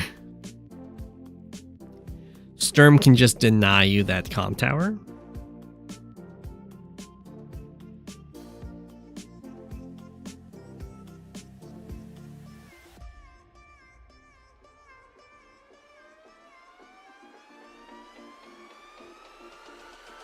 Okay, so good luck to keatonfox here. We have a nice little interrupt. The tank is actually ready.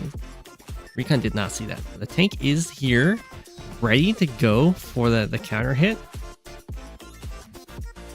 I'm kind of surprised that Sturm decided to spam the recons out on the one base side. Usually you'll see it from the two base side attacking the one base side, because that's going to be the harder one to defend itself. Ooh, traps the recon in here. Very nice play for keatonfox.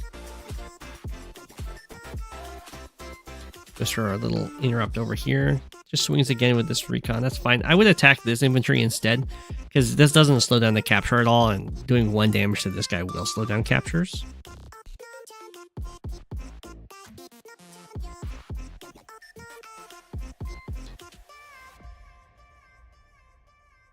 Okay, some more tank harassment. So keatonfox honestly doing an amazing job at defending against the Sturm aggression. Infantry are moving out towards the center here. We still have a nice... Well, we had a decent income lead for Sturm, but actually keatonfox managed to get back and even in the game. That is not easy to do when Sturm gets those early income leads against you and then starts slamming recons in. I think if Sturm just attacked the right side instead, then keatonfox would have had a pretty bad time, but... the defense holds, the comm tower holds. And a huge wall of Sturm units are coming in. These captures should really have some sort of defense. Like, the tanks don't reach.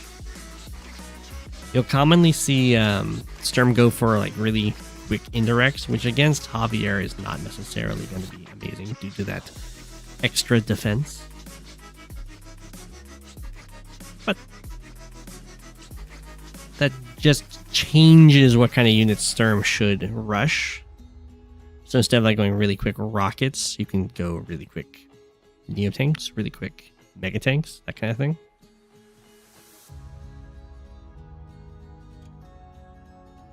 Okay, Sturm trying to go for these contested cities. Ooh, we do have Fred right there on the front lines. We did get back into a 2k income lead for Sturm. Unit count wise, keatonfox is doing just fine though. Meevin manages to secure some central cities as well. Looking very nice. Heavy tank count covered by an anti-air. Should be good. This is a very tough to take HQ. keatonfox trying to dive on in here. Chopper plus tank gets the kill. We do have this nice anti-air placement for Sturm ready to defend.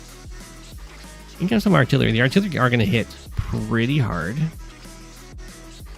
as they're commonly used against high defense COs. Now goes the copter. I think Meevin's going to have to give up on capturing the city because the amount of units that we sacrifice for it would be too drastic. We do have one medium tank coming up, but I would like to see some more tech ups from Sturm. As fighting against the Javier army with kind of same tech level units is going to end pretty poorly. Javier is still going to have a hard time like breaking through your stuff, but the extra defense that Javier has will make it so it's not like you'll be trading extremely well. And you can just make up for that by having the higher tech units with their much larger firepower. Okay, interrupting in the center, artillery backs up. And this is something that you commonly see Javier's going for, is they can go for like heavy artillery compositions, and then you, well, while typically you would kind of do the same thing to have a matched stally composition. Hey, this is the classic Go7 magnet.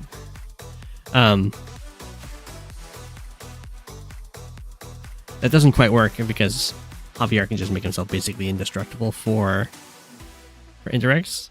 And what keatonfox is saying here is that the classic Go7 magnet is to go medium tank, medium tank. In this case, we have a little infantry, so it can be the target. Typically, I do this against Rachel, but it works against Sturm, and it works against Von Bolt. Against Sturm, I would recommend one really big unit, but you can couple your medium tanks together.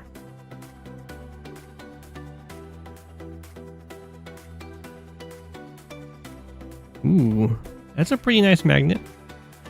So, some things to keep in mind is this magnet is slightly weaker than for using against Sturm than it would be against Rachel or Von Bolt, because Sturm actually cares about the exact value of the units, considering like their HP.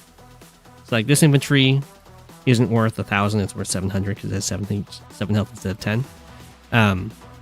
Where like Von Bolt and Rachel would still consider these prime targets because their powers care about how much value they dealing with their powers, which is 3 health, and you can take 3 health off of a 7, you can take it off of an 8, you can take it off of a full.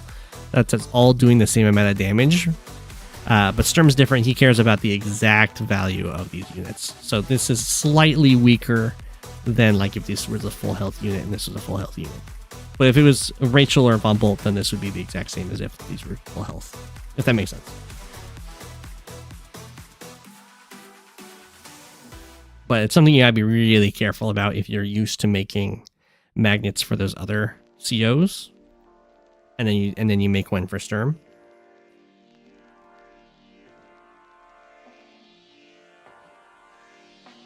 The move planner will, of course, tell you either way.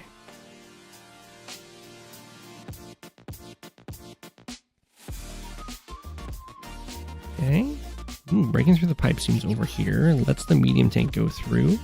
Strike from the city, anti-air, take out the infantry.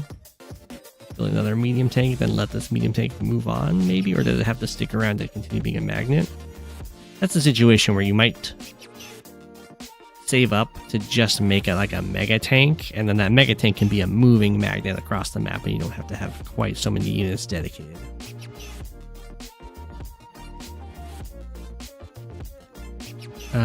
No, the Rachel and the Von Bolt missile won't want to land there because they care about the damage they're dealing, right? So if it's a 1 health unit and they're dealing no damage, then they just ignore it. But like a 4 health unit and a 10 health unit will work the same as a magnet because they can both suck up that 3 damage, except for tiebreakers. If it's a tiebreaker situation, then the 10 health unit will be favored. You actually need the medium tank and you had the base skip for it.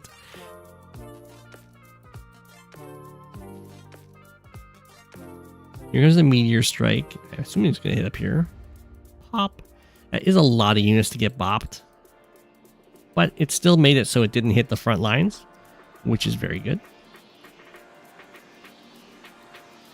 But that's where like building a mega tank and having it just kind of wander forward, and then they can sit on a city and heal up and that kind of thing can be really valuable.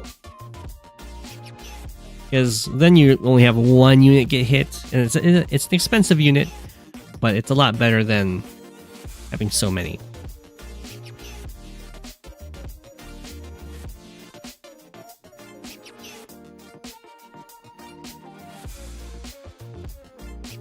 If you're fighting against Rachel or like Von Bolt and there's a harbor that's somewhat nice in its positioning, then oftentimes building a battleship can be really good, and that battleship will just kind of sit there and it will suck up every single super.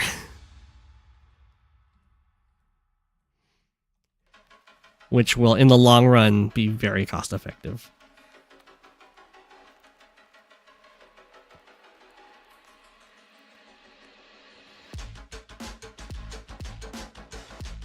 We have the power active, so the Sturm rocket does 1 damage.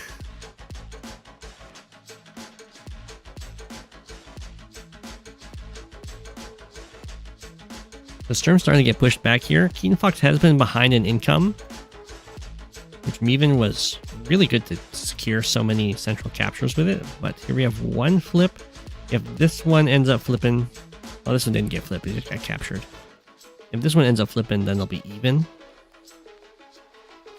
It's a little bit dicey to stick around in the middle, because once the power wears off, you're still, like, durable to indirects, but you'll start feeling it again, as we can see.